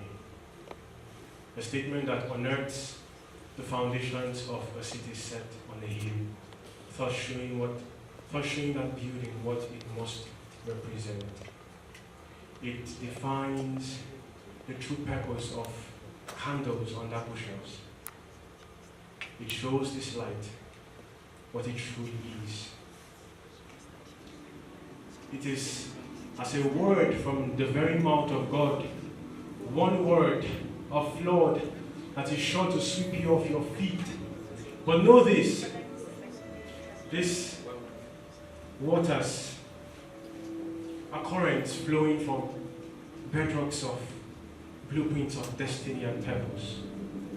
So let it carry you from where you are to where you must be. This is what is. Light of truth beams bursting from your person.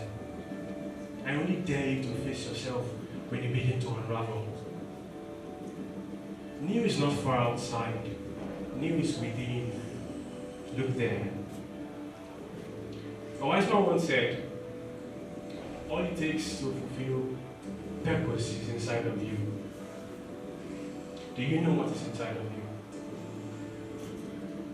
Someone pulled an arrow from his quiver and he shot it.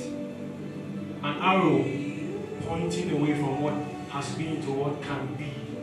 From low places to highways, high thoughts. From hard hearts to large hearts. Clear eyes, clear skies. The trajectories have shifted. The curves now point towards unconventional and daring routes. So let your heart and your mind follow.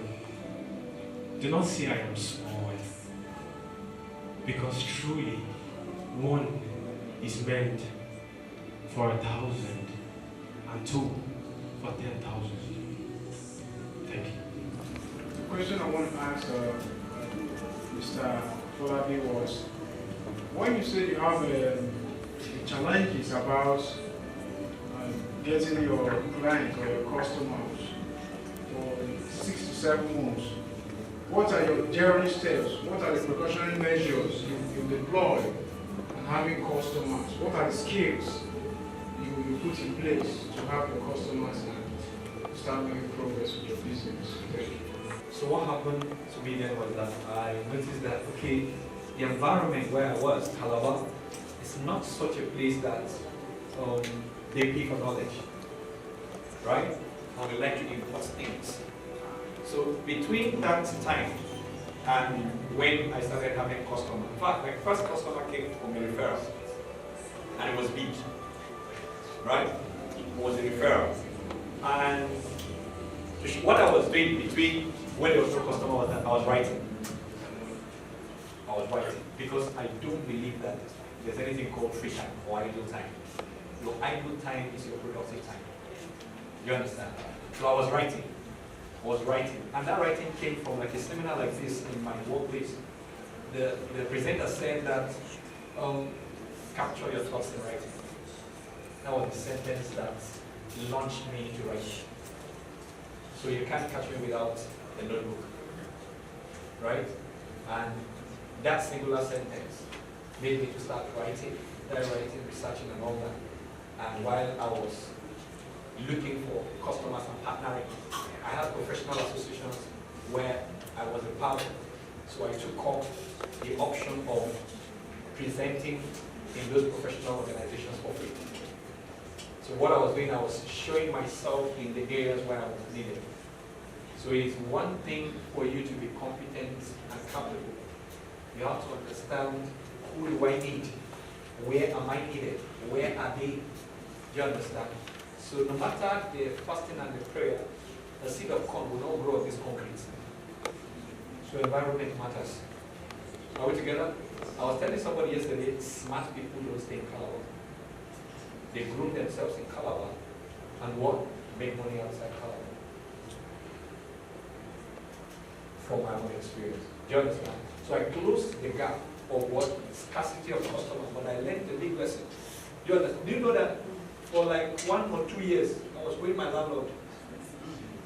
The landlady would call me and be raining horses on me. Somebody that I paid 2 years in advance. And when things were very tough, that I even could not pay my rent. And my prayer point was different from what any other person would do. Oh Lord, please bless my landlord so much that the money I'm pouring out will not be anything. Are we together? I said, God, you know if I have this money, I will not owe this money. But I pray that you bless her, that what I'm pouring out will not mean anything. Are we together? So I was praying for God to bless her beyond what I was going at, so I will not be a problem. Until when I was able to, I had shares. When I was working with the bank, I had shares. and invested in shares. I got promoted at one time and my salary shot. So when my salary shot, I maintained my lifestyle.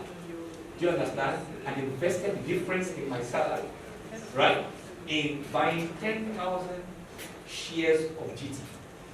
Those 10,000 shares over the life of my workplace had grown to about 27,500.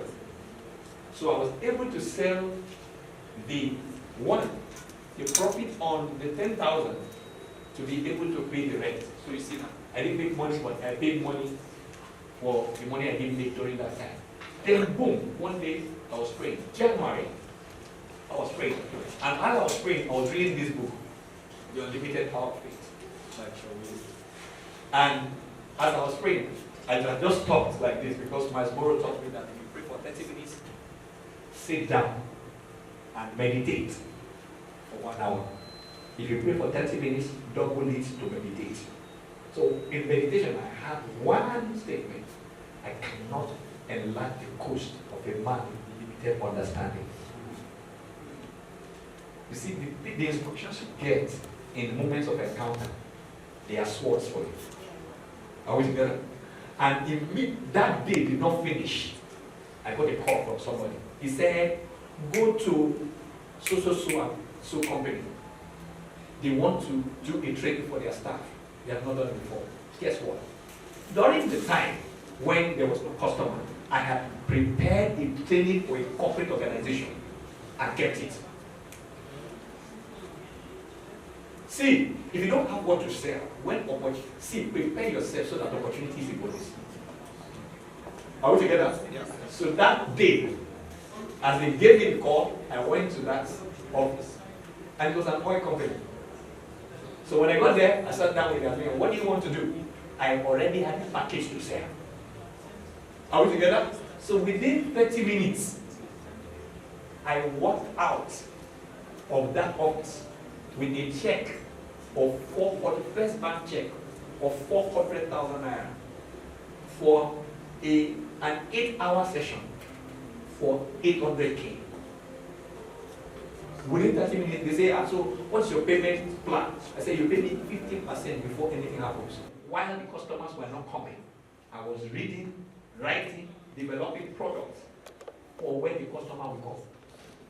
So when the opportunity came, it was a bonus. So that's exactly what I did. And I started showing up in areas where they needed me. Right? From there, I started getting referrals. From that place, I get referrals. So that's how I started. Those are the things that I do.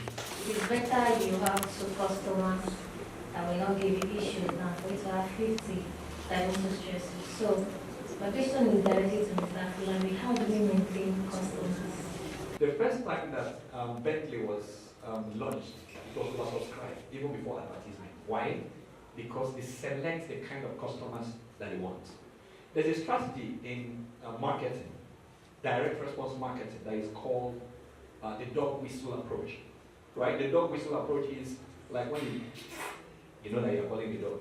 So when you see Facebook ads say, attention, content creator, this, what are they doing? If you're a teacher, they are not talking to you. I said something while I was presenting. You need to piece off 80% to get the 20% that you need. You know, Pareto said you need 20% of your effort, 80% of your results. Right? Are we together? So you can determine the kind of customer that you want right from the beginning. By what? Defining your niche and who you want to deal with. There are estate agents that don't sell houses below 10 million. Can you see? You see. In Lagos, there's a guy that is an estate agent. He doesn't sell houses below 200 million. And when they're taking you to buy a house, they will use an helicopter to show you the place. So you see you see. See, if you catch tilapia, they won't clap for you. Catch a whale. When you catch a whale, you understand? Those that catch tilapia will come and learn online. So you can select your customer. You keep customers by knowing exactly what they want and going beyond what they ask. Do you understand? Be ahead of your customer. Do you understand? Give them what they want before they ask for it. Are we together? So customers have past voids, present voids, future ambition. That's what you have to think about, right? What was it that was a pain for them in the past that they don't want to recycle? Right? What is it that they are looking forward to that they don't have now? Are we together? So that's how you keep your customer base. Do you understand? So you can have customers, for instance now, if I start talking to people in the university, I have a plan for them. Do you understand? I start nurturing them. They first buy your 1,000 naira product. In that 1,000 naira product, you help them change their habits that will help them become people that can pay for 100,000 naira products. Can you see? You are taking them through a journey. When they are now from 1,000 naira product that shapes their habits. Are we together? Let's take for instance, the two books I showed you. One, anybody here can buy it. Another one, the other one is more expensive. Then, if you want to come for coaching, you will pay more. But the things that you have learned from the small one will give you the capacity to buy the other one. And then, as you grow like that, so you can see that you are taking the customer through a journey. From the first day you meet somebody, determine where you want to take them to. That's what determines how long they are going to stay with you. Their potential. With experts in leadership consulting and human capital development, he is a man of value, challenging his generation. Thank you. When you desire excellence, you have to go for people of value that are rare. You know, Miles Monroe would always say, I never say of blessed memory because he's still alive in me. You know, he will always say, the value of a thing is its rarity. Yeah. And I've learned over time that, you know, if you go for rarity, that's when you will actually find rest. People who are rare, you don't see them anyhow, not because they don't matter, but because there is a place where ceiling birds fly. That's why they are called ceiling birds. There is a place where it's a discussion of constellations. When the stars, the eagles want to gist, they speak from their environment. And what's in their environment? Stars, right? Pigeons can be on the road. When a car wants to pass, they fly. But when eagles want to discuss, you know, it's constellations around there. So it's very important that when these kinds of people, they say ladies first, I'll come to the men. When these kinds of people come around you, celebrate them with a heart of gratitude to God, and then celebrate them by your privilege to sit before them. Please, one more time, celebrate. After this place, just take your phone. 50% of your contacts, take them out. Relevant, irrelevant, nuisance, just take them out. Very important. You must be intentional. The Bible says we should redeem the times. We can't keep wrong relationships. So please celebrate Mr. Julius. Every leader requires an anchor. You know, I've been privileged to meet anchors in my life, and this has helped me. I have met in recent time this year, and I call anchors the foundation of my meeting with anchors, the foundation of my personal achievements. When I meet strategic people, for me, I find fulfillment because in encountering them, I understand that I have shifted the bar for my life. I met Professor Jerry Gannon in the month of May at a leadership training in Abuja. And a couple of speakers were speaking. It's an encounter I'll never forget. A couple of speakers came and they spoke, and you know, it was a training forum, a leadership training forum, high up there, very expensive. And we were maybe 12 of us. And he spoke to us, and I was called to come and make a statement. And I asked him a question. I said, sir, are there people in your generation that can give the younger generation hope? Because I'm like a bridge between the older and the younger generation, and I understand that the younger generation feel that they've been left out. are there people in your generation that can come and give us a glimmer of hope with the current state of the country? Some of us believe in the country, but many people cannot say they also believe in this country, in this nation, Nigeria. And when I said that, every other person will speak and they'll go and meet him and greet him. When I said that, the man stood up from his seat and walked up to me and said, "You are my friend." And he called his PA, said, "Take my phone, get his number, dial it on my phone, and save it." And he told me, "Whatever you want me to do, I'm going to do it." I told him, "You will come and feed the younger generation." And he told me, "I'm ready." We are currently working on a proposal to meet him. Very soon we'll hear about it, nationally, to develop it in Nigeria. Now, it is an anchor. A man who ruled Nigeria for 9 years and didn't have a plot of land.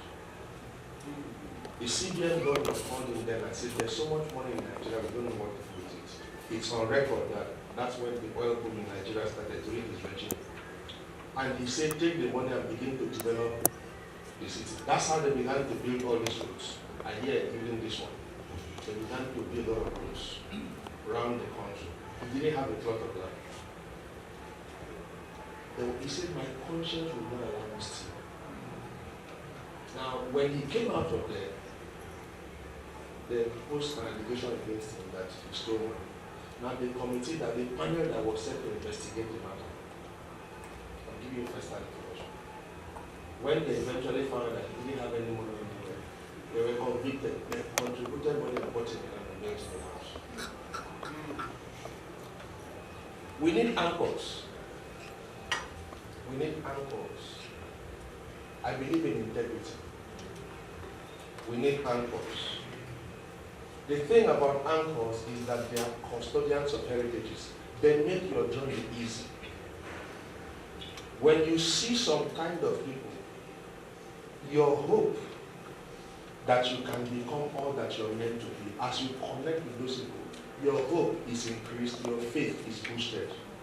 And by reason of that, areas of your life where you thought there was nothing hidden, you begin to have deep introspection about who you truly are.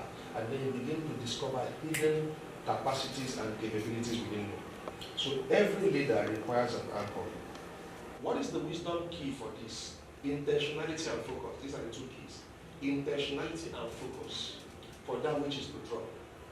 It is in conferences like this that people come and engage, and they live there, and the next 6 months, they are never the same. You have to be intentional and you have to focus. You can meet Mr. Julius Afolabi on the road, you can meet any of us, we are simple people, right? But you see, wealth of experience, customary men, makes those men of priceless value. It depends on how you perceive them. Alright? So, your purpose, a new season of your purpose is about to be encountered, but you need to engage the wisdom keys for being intentional and focused. Now, there's something the speakers here said. I agree with them, but there are areas where I differ with them.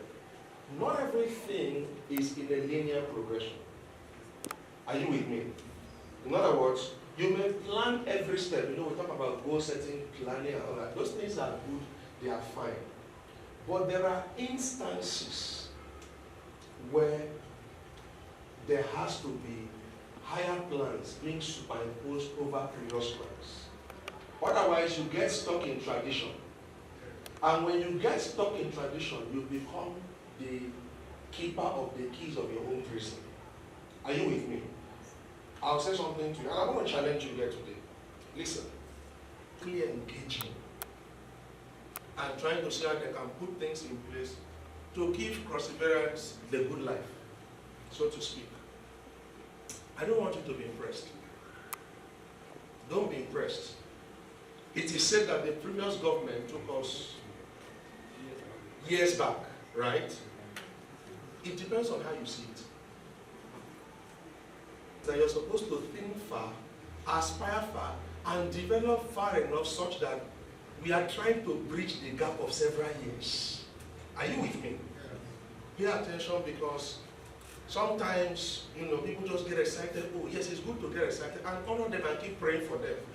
I'm a minister of the gospel. I pray for leadership a lot. Because if the state prospers, all of us prosper. But I'm saying to you as the younger generation, what you need to do is, do not be impressed by what is. Try to see what you can do to catch up the time, to make up, so that we can fill the gap of time that we've lost. And that means that we must go beyond developing conventional skills. Some of us, we still want to develop skills just for survival. You can't be a leader and be thinking survival. The two don't mix. You can't think survival. Now, the general masses can be thinking survival. But as a leader, you don't think survival. You think strategy. You think strategic influence. You try to bring 10 years to today. Every leader stays ahead of their generation. Are you with me? Come on now. Are we together? Yes. I know you're thinking about your house rent, your cars. Leave those things. Leave those. You see, why? You don't put objectivity and personal challenges together. They are far apart.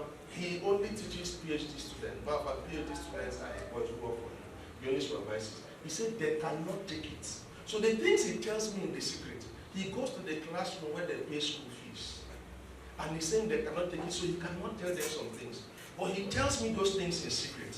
And we sit down and share ideas, and we begin to penetrate high places and talk very deep things. I say, no, they cannot take it. And so if PhD students cannot take what he is saying, master's degree lower, BSc lower, the new intakes are far lower, undergraduates. What is the state of our current curriculum? Education, formal educational curriculum. What is the state of? So you understand when Mr. Afolabi said, if you go to school and all you have is your certificate, he was mild, you are in serious trouble. Listen, I am one who believes that for Cross River State as a place that has suffered so much setbacks, our aspirations should be beyond the mountaintop. That's what I believe. I mean, you can't catch up maybe 8 to 12 years of, backwardness in political leadership aspirations by following the linear path. Okay, A, B, C, D. No. You have to think of a strategy to move from A to M. And from M to Z plus. Are you with me? Did you hear what I said? Because this is the only way we can catch up. One of the speakers said something. Every generation should be better than the previous generation. So if this government has come in today, and in 1 year, recently they did a groundbreaking for the railway, right? And they are paying gratuities and they are doing all of that. What they're doing is that they are just repairing and creating the environment for you to be able to fly. If you begin to think, oh, let me just get a job there so that I can pay bills, you are killing the legacy. Are you with me? Yes, sir. Now, many of us here, we have not had people challenge us, and that's why we are comfortable with mediocrity. But I'm excited that there is a generation of people that are rising up to challenge the status quo. This is not the Cross River State that it ought to be. There are many prophets who have come here, and they have said things like, Cross River State is still God's symbol of what Nigeria should be like. In other words, they are not seeing the dilapidations. They are seeing what could be. The question is, no state is built without people. What are the quality of personnel that are in Cross River State? Mr. Afolabi now is a well sought after speaker. He lives here to go to Lagos to speak to corporations and all that. But some of us will say, no, everything must come from Lagos to this place. Are you with me? Mrs. Uwayen here, I've heard of times when they say, oh, she's in Lagos, with somewhere she has contracts and all of that. But they are living from Cross River State. Meaning that there is something about being in this land that many people are not looking into. Yes, sir. And it's about removing the veil of mediocrity. I have a few thoughts. I should just take one. I'm not here to speak, I came to learn.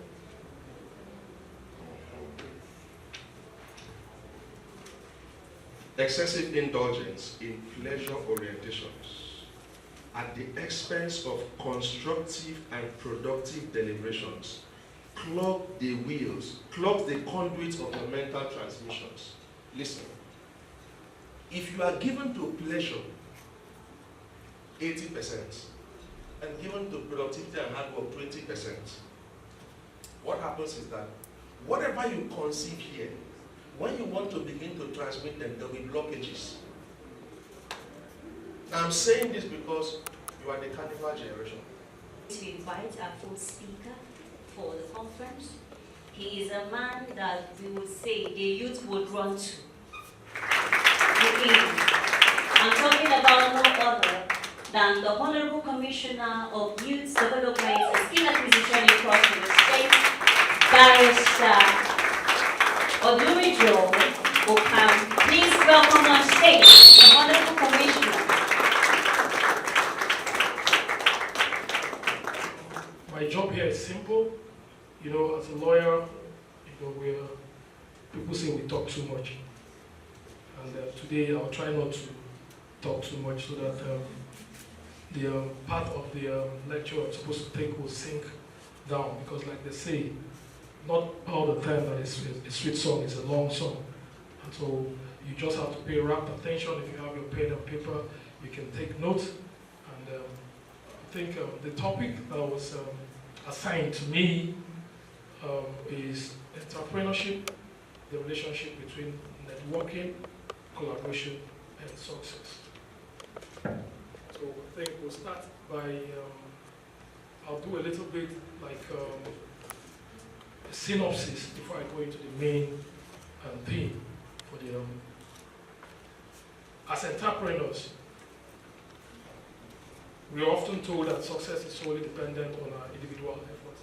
It's quite trite to hear stuff like do not expose your the secret of your success or the methodology and all of that. That's true sometimes. But I'm here to tell you that that's a myth. Yeah, because truth is entrepreneurship is a team sport. And the key to success as an entrepreneur lies in the relationships we build, the networks we create, and the collaborations we foster. Networking is the foundation of entrepreneurship. It's about building connections, sharing ideas, and learning from others. When we network, we gain access to new perspectives, new expertise, and new opportunities. You can never do it alone. We always need others to help us grow. And that's why there's a very popular South African word called Ubuntu, which means I am because we are. Collaboration is the next step. And presently, world over, collaboration has replaced the word competition. Before now, we hear people talk about business competition, but that hasn't paid off too much, because what we have is strong corporations trying to swallow up weaker corporations, and then we now have an economy that is purely a monopoly in nature, and that has not helped market forces. So the new world order is collaboration. And so collaboration is the next step after networking. And what is collaboration? It's about working together towards a common goal. When we collaborate, we pool our resources, we share our strengths, and we compensate each other's weaknesses. We create something greater than the sum of our different parts. What it means is that we're looking at the 100%. I could just have the content for that particular entrepreneurial skill set, just about 30%. And if I collaborate with another guy, another girl who has, say, 50%, we already have 80%. And then we bring in another guy who has just 20%. You can imagine the 20% guy is collaborating with the 50% lady, and then with the 30% guy, and then there's 100% in that collaboration. And so, what do you have? You have 3 persons coming together to create 100%. And so you almost have a near perfect, idea coming from 3. Like we say, that 2 good heads is always better than 1. Now, the success of all of this is the outcome of effective networking and collaboration. When we build strong relationships and work together, we achieve more than we could alone. We innovate, we reinvent, we solve problems, and we create value. So take note that entrepreneurship is not a solo act. Don't let people deceive you that you need to go alone, to get it done. Like we say, if you go alone, you go fast. But if you go with others, you make progress. There are 2 different things. Going fast doesn't mean you're actually aiming at the mark. Yeah, because what it means is that 2 cars can take off from Calabar. The other one is an SUV, and the other one is a small, maybe Toyota. And they're heading to Uyo. They get to Lupani Junction. The SUV misses its way and goes to Akamba, towards Akamba, while the other smaller car, lesser speed, faces Uyo. Which car will get to Uyo faster or earlier than the other one? It's a smaller car because probably maybe it has direction, he's using his Google map, so it's not going alone. Meanwhile, the other guy depended solely on his his own sense of direction, and so was misled. So now let's go over to the main lecture. Permit me to be your lecturer today. And before I start, when you hear, I came in a little bit late, but the little I could get from Madu Sam here was really, really inspiring. I hear him mention names that I wish I could also meet someday. I hear him talk about Gowon and other great leaders. I think you're doing great, and I'm happy that when your team paid me a courtesy visit at my office, they mentioned that your leadership center is gave birth to the Seashore Leadership Academy. And I now know why those lads, those youths who came to my office, were able to wow me the way they did. And I told them straight up that I've never heard young people speak so intelligently since I became commissioner for this development. In fact, they made me come out with the kind of money I couldn't come out with this time. Yeah, that's it. That's the truth. They were just wonderful. They were just wonderful. I told them that yesterday when I interfaced with them. I spent over, when the conversation is an intelligent one. Truth is, each time you meet someone and you want to start talking with the person, having a conversation, you're open-minded. You want to get a new information that you don't have. If not, then the contact, the communication is useless. You came in with the same knowledge and you're leaving with the same knowledge. That means you wasted that time. But what happened yesterday was that the people who came to my office, though they were young people, but they filled me up. I was like a tabula rasa because I was just listening to them. Like, wow, can this come from this young people? So I think you're doing a great work. And listening to you speak, the few moments I came here, I can understand where their foundation is. And I think I'll just not wish that I remain as a patron, but I'll also be your student. Yeah, thank you very much. And so, networking, like I said, is the foundation of entrepreneurship. Like I earlier said, networking is the process of building and maintaining relationship with others in your industry or niche. Now, don't get it twisted. Building and maintaining relationship, what relationship we're talking about here is a healthy relationship. Because young people most times get it twisted. Networking doesn't mean boyfriend and girlfriend coming together to do that's not what I mean. So the relationship here we're talking about is a healthy relationship, a mutual relationship, a business, a mutual relationship that both persons, are taking value from that relationship. And it's about connecting with people, sharing ideas and learning from each other. Like I said, when we network, we gain access to new perspective, expertise, and opportunities. You can never do it alone. Don't be deceived. You will always need people to help you grow in your business. Types of networking. We have personal networking, which is building relationship with individuals.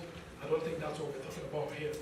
We have professional networking. Yeah, building relationship with other professionals in your industry. We now kind of like constitute ourselves into the regular court.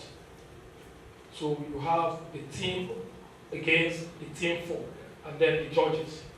So that matter I'm in court tomorrow for is on that platform as different lawyers will have the opportunity to give their own legal perspective about that case. And so the next day I appear in court, I have almost all of the perspectives that any lawyer would have. And so immediately my opposing lawyer raises up one person, I say, oh, objection, even before he finishes, because I know where it's leading to. I know that is a wrong legal direction is going, because I already had anticipated that particular legal bullet. And so professional networking gives you leverage, gives you an advantage. And then let me also use another example when I talk about professional networking. Yeah, you're a lecturer and you want to do your research. There's no how you can have all of the materials. There's no how. Take for instance, you want to do research in maybe robotics. You can never have all the materials. You have to network with other lecturers who are into robotics, both locally and internationally. Check better, even better than theirs.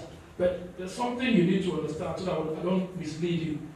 Who came yesterday told me she makes shoes. She lives here in Calabar. I could be traveling to the UK, and I travel with her shoes to the UK.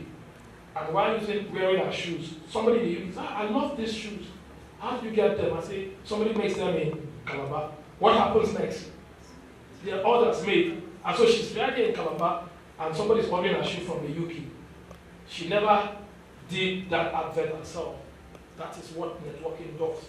We have Dangote Cement and Sinoma International Engineering Company from China.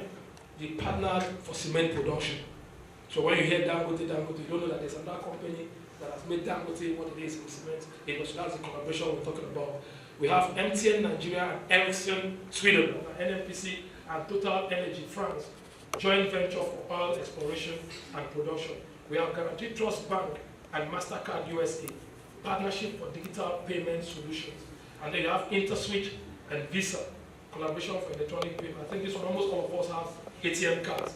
So that's where your ATM you're holding is a result of collaboration by some companies to get that done. Then in Africa, we have MTN Group South Africa and Bati Airtel India, partnership for telecom infrastructure sharing. We have Standard Bank from South Africa with ICBC from China, strategic partnership for banking and finance, that's in South Africa. We have Almighty Coca-Cola and SAP Miller in South Africa, joint venture for beverage production and distribution. We also have Vodacom, South Africa, and Vodafone UK, partnership for telecommunication services.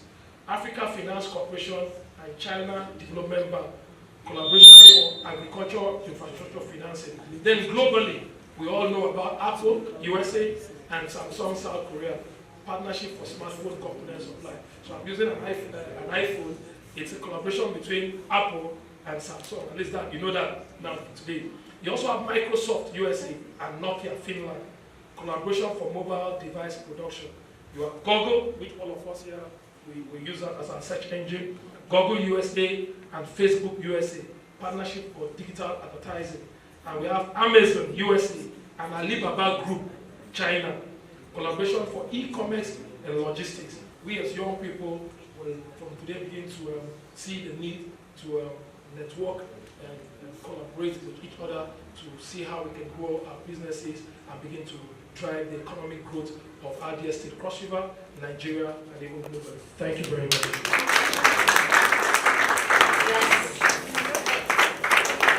We very brief with our questioning this afternoon because a lot of time have been spent by the speakers and also we are getting momentum on what we are saying. All right. For us as a club, and meeting the variety needs of the youth of Cross River State and also in Africa, we have deemed it that certain questions will be asked, not just on the basis of a generality of the question, but as peculiar to you as a person, because we understand that your story has an experience for us to learn from, and we also love to ask. This question is directed to the Honorable Commissioner. I will start with you first, because I see you as the head of the Youth Affairs of Cross River State as touching this event.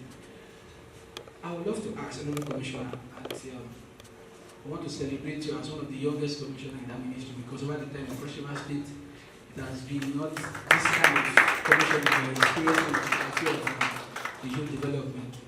And we appreciate His Excellency for deeming me fit for finding you worthy of that honor. So far, so good. It's 1 year in the office right now, if I'm not mistaken, and we understand the place of leadership as a club, that a leader is better of vision and many other things. So, my question is, as the Honorable Commissioner for Youth as King of Mission in Cross River State, what's your blueprint for the youth of Cross River State? Taking this as a privilege to interact with them, taking this as a privilege for you to share what you understand better. So please, Mr. Commissioner, what's your burden for the youth of Cross River State? What are we expecting? What is the ministry doing, if case be that we don't have more to hear from you? Yeah, thank you very much. I think this question, if I wasn't given the opportunity to at least educate and inform the young people here what we've been able to do as a government and a ministry for the past 365 days, then it wouldn't have been a complete mission. I think I'll start by saying that I'm just 1 year old as Commissioner for Youth Development, and so you can imagine that it's just been a very short while. I was just a year ago, I was a private legal practitioner, a young lawyer with all of the challenges every other young person here faces when you want to start a business, or you want to start an enterprise or a venture. Because whether you like it or not, an entrepreneur, that's the truth. Because what do you call an entrepreneur? Somebody who sets up, idea, concept, business, and see it through, from the startup to face of looking for finances and all that, to when business begins to yield, when the business or venture or endeavor begins to be a money spinner for you. And so, immediately I became the Commissioner for Youth Development. My first task was how to bring about values reorientation in the youth of Cross River State. Why did I have to think this? All through my life, I've always schooled in Cross River State. I'm a local boy. I did my nursery school here, I did my secondary school here. In fact, I need to start mentioning them so that you know that I'm a typical Calabar boy. I said, yeah, I did staff school, University of Calabar Staff School. I left there to write my first school at Army Children's School. And I did Hope Model. And then I did University of Calabar. I did University of Calabar again. And I did University of Calabar again. So you can understand, I've gone back to I've done University of Calabar 3 different times. A first degree in anatomy, a second degree in law, and a master's degree in law. So you can understand that I've been around long enough to know the problems of young people around here. Now, while I was in school, the mentality I got as a young person was that you can never succeed in Calabar. I use my parents as an example. They were always struggling. My parents kept struggling and struggling and struggling. The only few parents, or in my school, the only few kids that were from rich homes, coincidentally, happened to be kids whose parents were either non-indigenous or were outside of Calabar. So in my mind, and I think a lot of young people today believe that, immediately I finish it, in fact, my clique, once I graduate, I'm leaving Calabar. when once I graduate, I'm leaving Calabar. And so when I finished NYSC in Enugu, I didn't come back to Calabar. I followed my friends to Port Harcourt because of that idea that nothing works in Calabar. But that is a complete lie. After a long while, the story will be long because I don't have much time, I came back to Calabar. Yeah, something brought me back to Calabar. Basically, the death of my father. In this same Calabar, I discovered that Calabar is a gold mine. Yes. Yeah, Cross River State is a gold mine. The only problem we have as young people is that patience, that consistency, that determination to make it work here in Calabar. And so my first task was that value, because when once you put new wine in an old skin, the wine will still be contaminated. Like we say in law, you can't put something on nothing and expect it to stand. And so I believe that the first task was to make the young people of Cross River to begin to appreciate their environment and see the limitations here, the challenges here as just being normal. They all exist everywhere. When I went to Port Harcourt, the same things I was running away from Calabar, I found them in Port Harcourt. And so I now told myself, that means there's nothing really wrong with Calabar. It was just because I thought that all the challenges I faced as a young person growing up in Calabar was peculiar to Calabar. Not knowing that even if you run to America, you still see those challenges. What makes the difference is how you react to those challenges. Are they going to be limiting factors, or you're going to use them as stepping stones to greatness? And so we came up with a program to celebrate entrepreneurs, young entrepreneurs that have been able to break, that stereotype, I'm able to break that jinx, and I'm making it big in Cross River State. So I did a big reception, and all I did was spend money to celebrate them. That's just events. I called about 13 of them to the ministry and celebrated them. Invited young people, they didn't know what was the essence of the program. All I did was celebrate these young entrepreneurs that have made it in Calabar. So believing in Calabar and staying here to make their business work in Calabar. I can mention a few of them.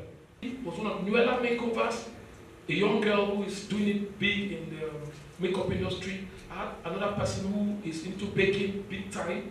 I had the guy who broke the Guinness World Record, the writer-ton guy. I also brought him up and celebrated him. I celebrated another young lawyer who is almost a professor at one barrister, down Dr. Obiche. He's almost going to be a professor at less than 30.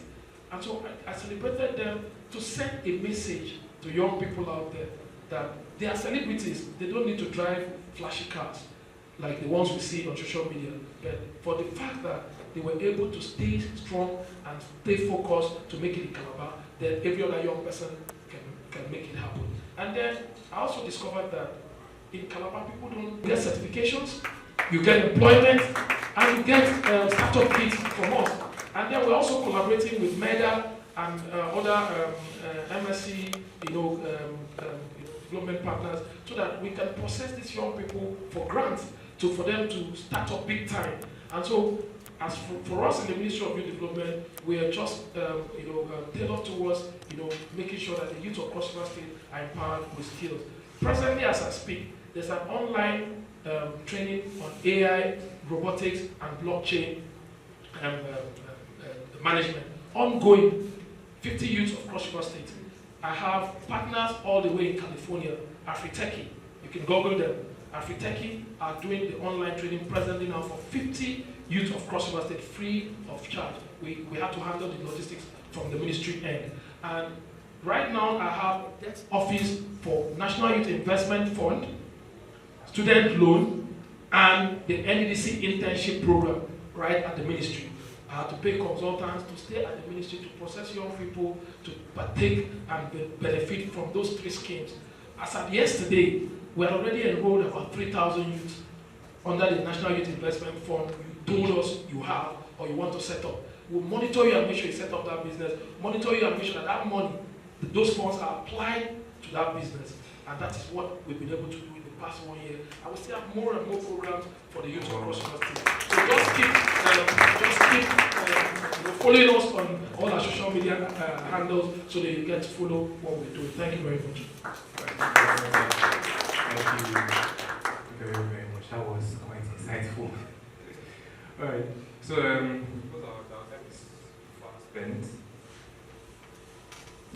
because our time is fast spent, I would like to ask a question to our next panelist. So whenever we are on the subject of leadership, and as a club, as the executives and volunteers, we go out to the community and we ask people, what is leadership and things. Some people get the sense of a dictator or some governmental position or some office of power to some place to exert rulership and dictatorship. But sometimes we try to channel it towards the personal development, and along the line we've seen, of course, everything that is positive you can always turn it negative if you are using it. So we've seen some people become selfish out of the drive to influence their person, and we've learned that a lot of leaders are somewhat directed towards their community. And it begs the question, where do we draw the line between personal development? Like, what aspect of personal development has to do with community? And I've noticed from Mr. Julius, Sir Emmanuel, the Commissioner to South Africa, all of you are all directed towards the community. So, and even Mr. Patrick Indifon, and of course, it's even your portfolio that you're community driven, and you have, you have established enterprises that are all community driven in skill acquisition, which Mr. Ofenko also is part of. So I want to ask Mr. Patrick Indifon, where do you draw the line between personal development and community drive? Right, that's a very good question. If you're a leader, you can't lead in isolation. All right. Leadership, yes, we talk about leading yourself, and that's great. All right, but you don't live in a vacuum. You're not. No man is an island. There's that saying. All right. And in as much as your environment is very important to your success, not just your own success, but the success of, let's say, your children and generations that will come after you. If you do not contribute to developing that environment, it will have an effect on your own personal development. Let me use a very, simple example. We have a power issue in our country, right? We keep waiting on government to fix those issues. If we don't develop ourselves to be able to fix those issues for ourselves and for our communities, all right, it will become a problem for us eventually, because one, we're going to be spending money to take care of our own power supply. Two, people start disturbing you because they need power supply, and they see that you're the only person that has that power supply, so they have to come to you. Everybody starts depending on you. If you don't create a sustainable system to be able to solve that problem for everybody else, it becomes much rewarding for you. That's what I'm saying, right? So your personal development should extend to your community. One, as a way to keep you safe from unnecessary burden, all right? Two, to also protect future interests as well. I want to see a better nation, I want to see a better country, so that 5 years, 10 years down the line, I'm not the guy that people are going to try to accost on the middle of the road saying, you're successful, you have everything, but look at the environment that we're in. Do you understand? If I don't invest in my community, it becomes a danger to me in the future. And over the time, we have found you as a brand in Cross River State. Everywhere you go, you hear of your Employment Foundation, of your Employment Foundation, of your Employment Foundation. And it keeps selling. It keeps selling, and it now bothers my mind that the Fair Employment Foundation, was it better out of African business name theory, whereby this African business name theory, or is it, this question is a 2-in-1 question, sir. So is it a betting out of African business name theory, whereby the fear of continuity is involved?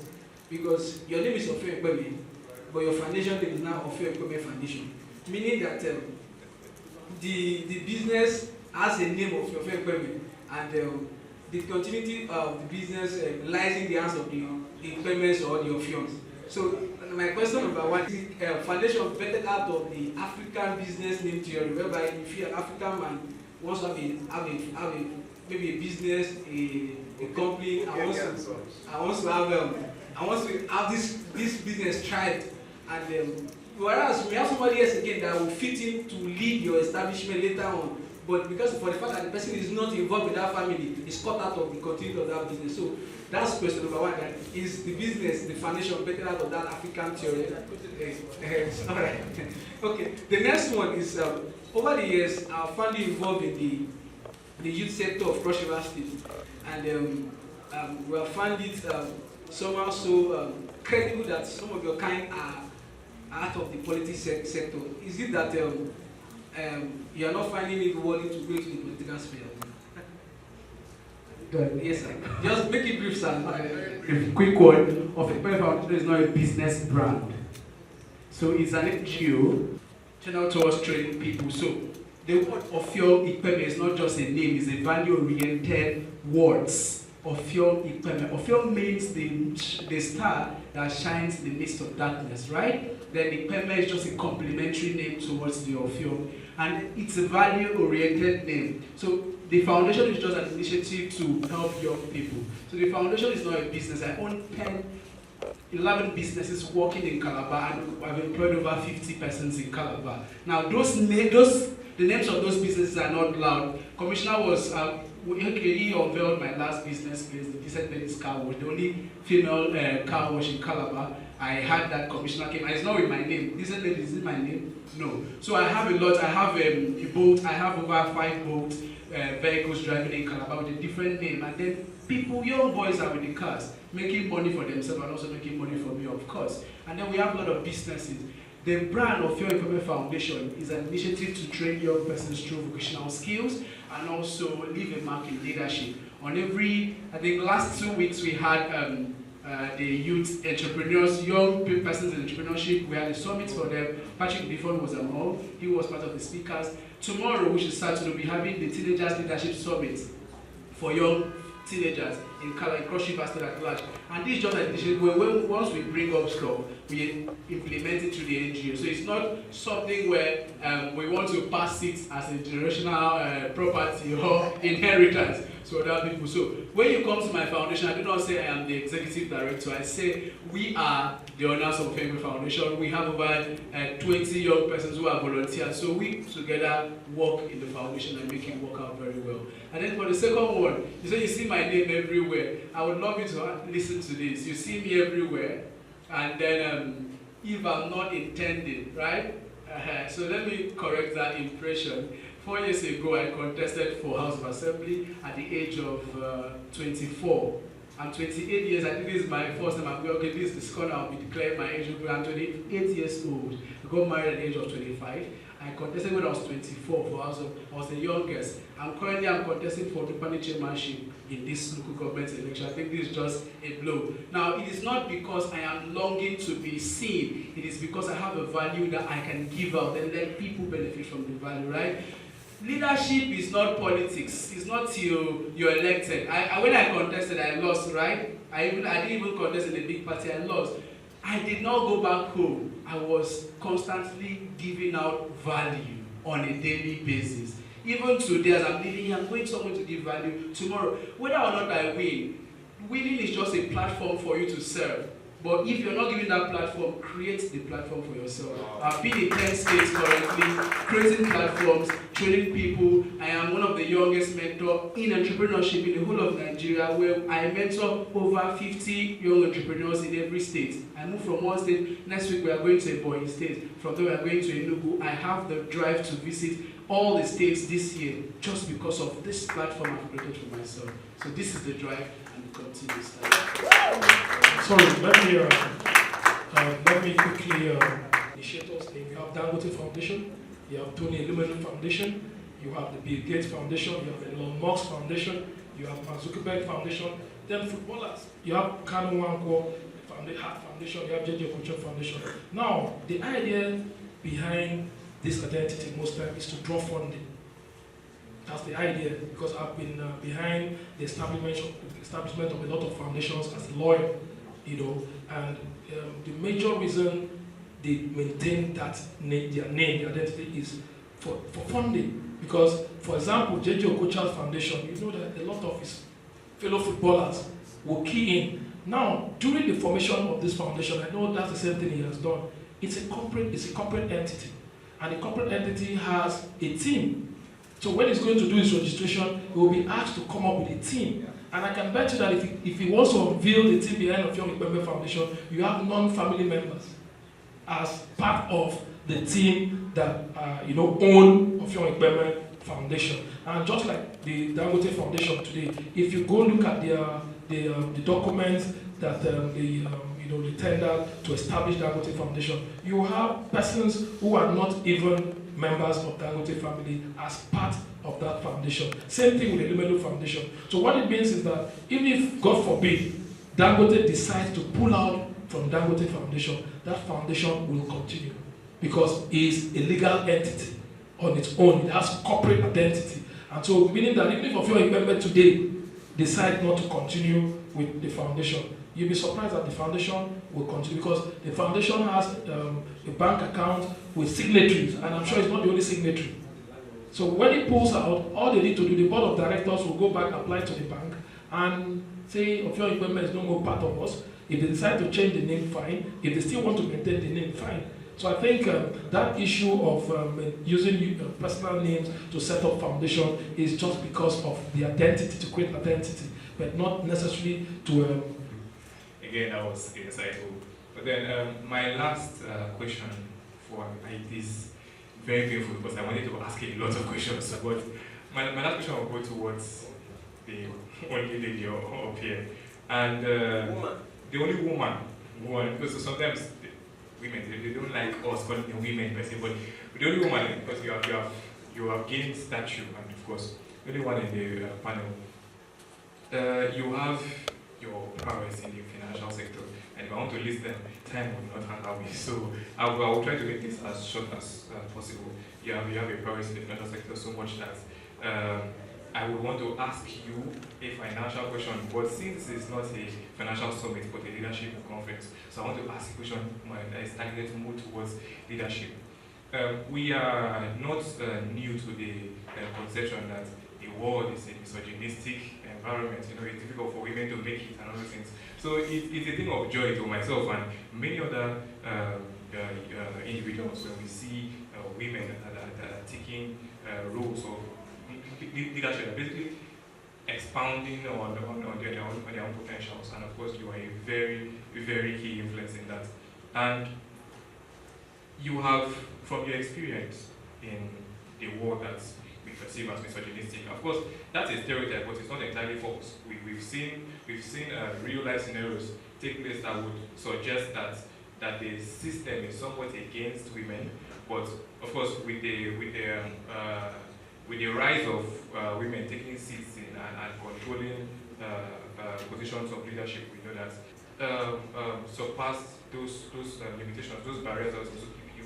Well, that's a very interesting question because I was also looking at the panel and seeing myself as the only woman, and I was like, okay, grace is my portion. It would be wrong to think that we are totally out of that, over that limitation, because it is a limitation. There is truly an invisible glass ceiling for women, whether we like it or not.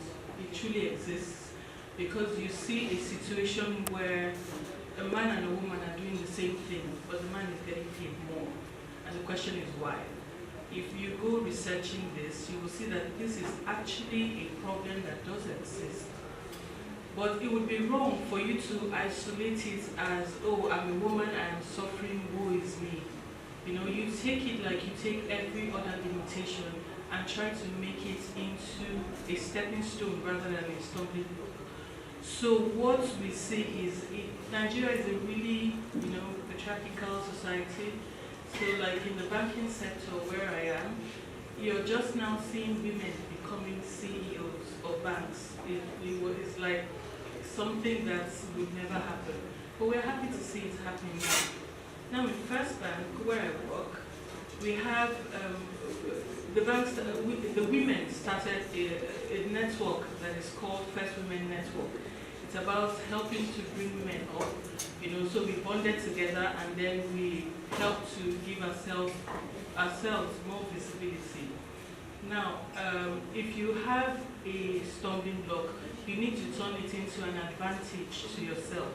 So we say the men, in quotes, were the ones that were, trying to keep us suppressed or oppressed, whatever language you want to use. It's the same men that we are using to boost up ourselves. So we have what we call he for she. We go to the men for this support, and the men are the ones who are building us up, So that is one of the ways we have gotten over this. And it's not enough for you to say, I'm a woman, I cannot be this, I'm a woman, I cannot be that. Go out there and see what women are doing. Women are doing incredible things. There is no occupation that women have not only infiltrated but gotten to the very, very top. So indeed, although that glass ceiling wants to keep you tied down, we have shattered it. So it is time for everybody. All you need to do is just really climb out, because you are the one that will give yourself that invitation. My question is for the Honorable. Yes, because I know that on easy lies the head that wears the crown. Yes, I know you are very passionate about Cross River State youth, and I am as passionate as you are as well. But I crave with you. And I believe that, and I don't know if there are plans in place to have a policy framework that will establish the sustainability of what you're doing. Many of the times, every regime comes with their own system and pathway, which kills the existing one. It takes away the life of what has started, and then another one is starting again. So we have somersaults, just small here, and this doesn't give us longevity in the process. So I believe in policy formulation, and thankfully, you're a lawyer, you're a barrister. So making a policy, I believe strongly that probably we have a policy in the states, maybe through the education board or so, if this skill acquisition begins from the primary school. Imagine if we have these skills enshrined in the curriculum. Cross River State will be one of the first to pioneer that. If we have it enshrined in our curriculum, that what this skill acquisition begins from the primary school, it stands as a subject. And since every state also have their own common entrance examination, you also have, examinations along that dimension, which becomes like a certification. You understand? Just like we have NAPTEP and the rest of them. So if it starts from that level, if you go to China now, you will find young people in workshops. That's because it's enshrined in their curriculum. So that's why they will bring somebody that has diploma. The sustainability of this develop it into a policy that stands as law that can be followed. That would be a legacy. I would like to. Thank you very much. I think there's a misconception there, and I need to lay this out here, probably because there's a lot of activities that goes on in government that a lot of people don't have access to until the passage of the Freedom of Information Bill. A lot of government businesses was shrouded in so much secrecy. I don't know the reason why, but let me inform you reliably that there's a youth policy document in place in Cross River State. It was enacted in 2014, and it's a 10-year plan, which is modeled after the state development plan, SDP, which is of UNICEF standard. I can tell you that. Now, the state youth development plan expires in this year, 2024, because it's a 10-year plan from 2014. It was done during Lieli Moke's tenure. And I think the chairman of NYC then was Mr. Ben Okori, because the National Youth Council of Nigeria is always at the forefront of that particular initiative of government, because it's the umbrella body for all the youth organizations in Cross River State. My brother here is a member of the National Youth Council of Nigeria. And so we didn't want to be faster than our shadows because we needed to wait for the state to come up with the state policy document for the next 10 years so that we can understand the policy thrust and the policy direction of government, and then we key in to that to create a youth policy document. And let me also joyfully inform you that yesterday the state development plan was launched. Yesterday I was in attendance, and since we've gotten that done yesterday, immediately I got back to the office and already initiated plans to immediately constitute a team that will immediately review the youth policy document that we already have. In fact, I think I mentioned to your team yesterday that the governor has graciously approved a 2 hours with the youth of Cross River State.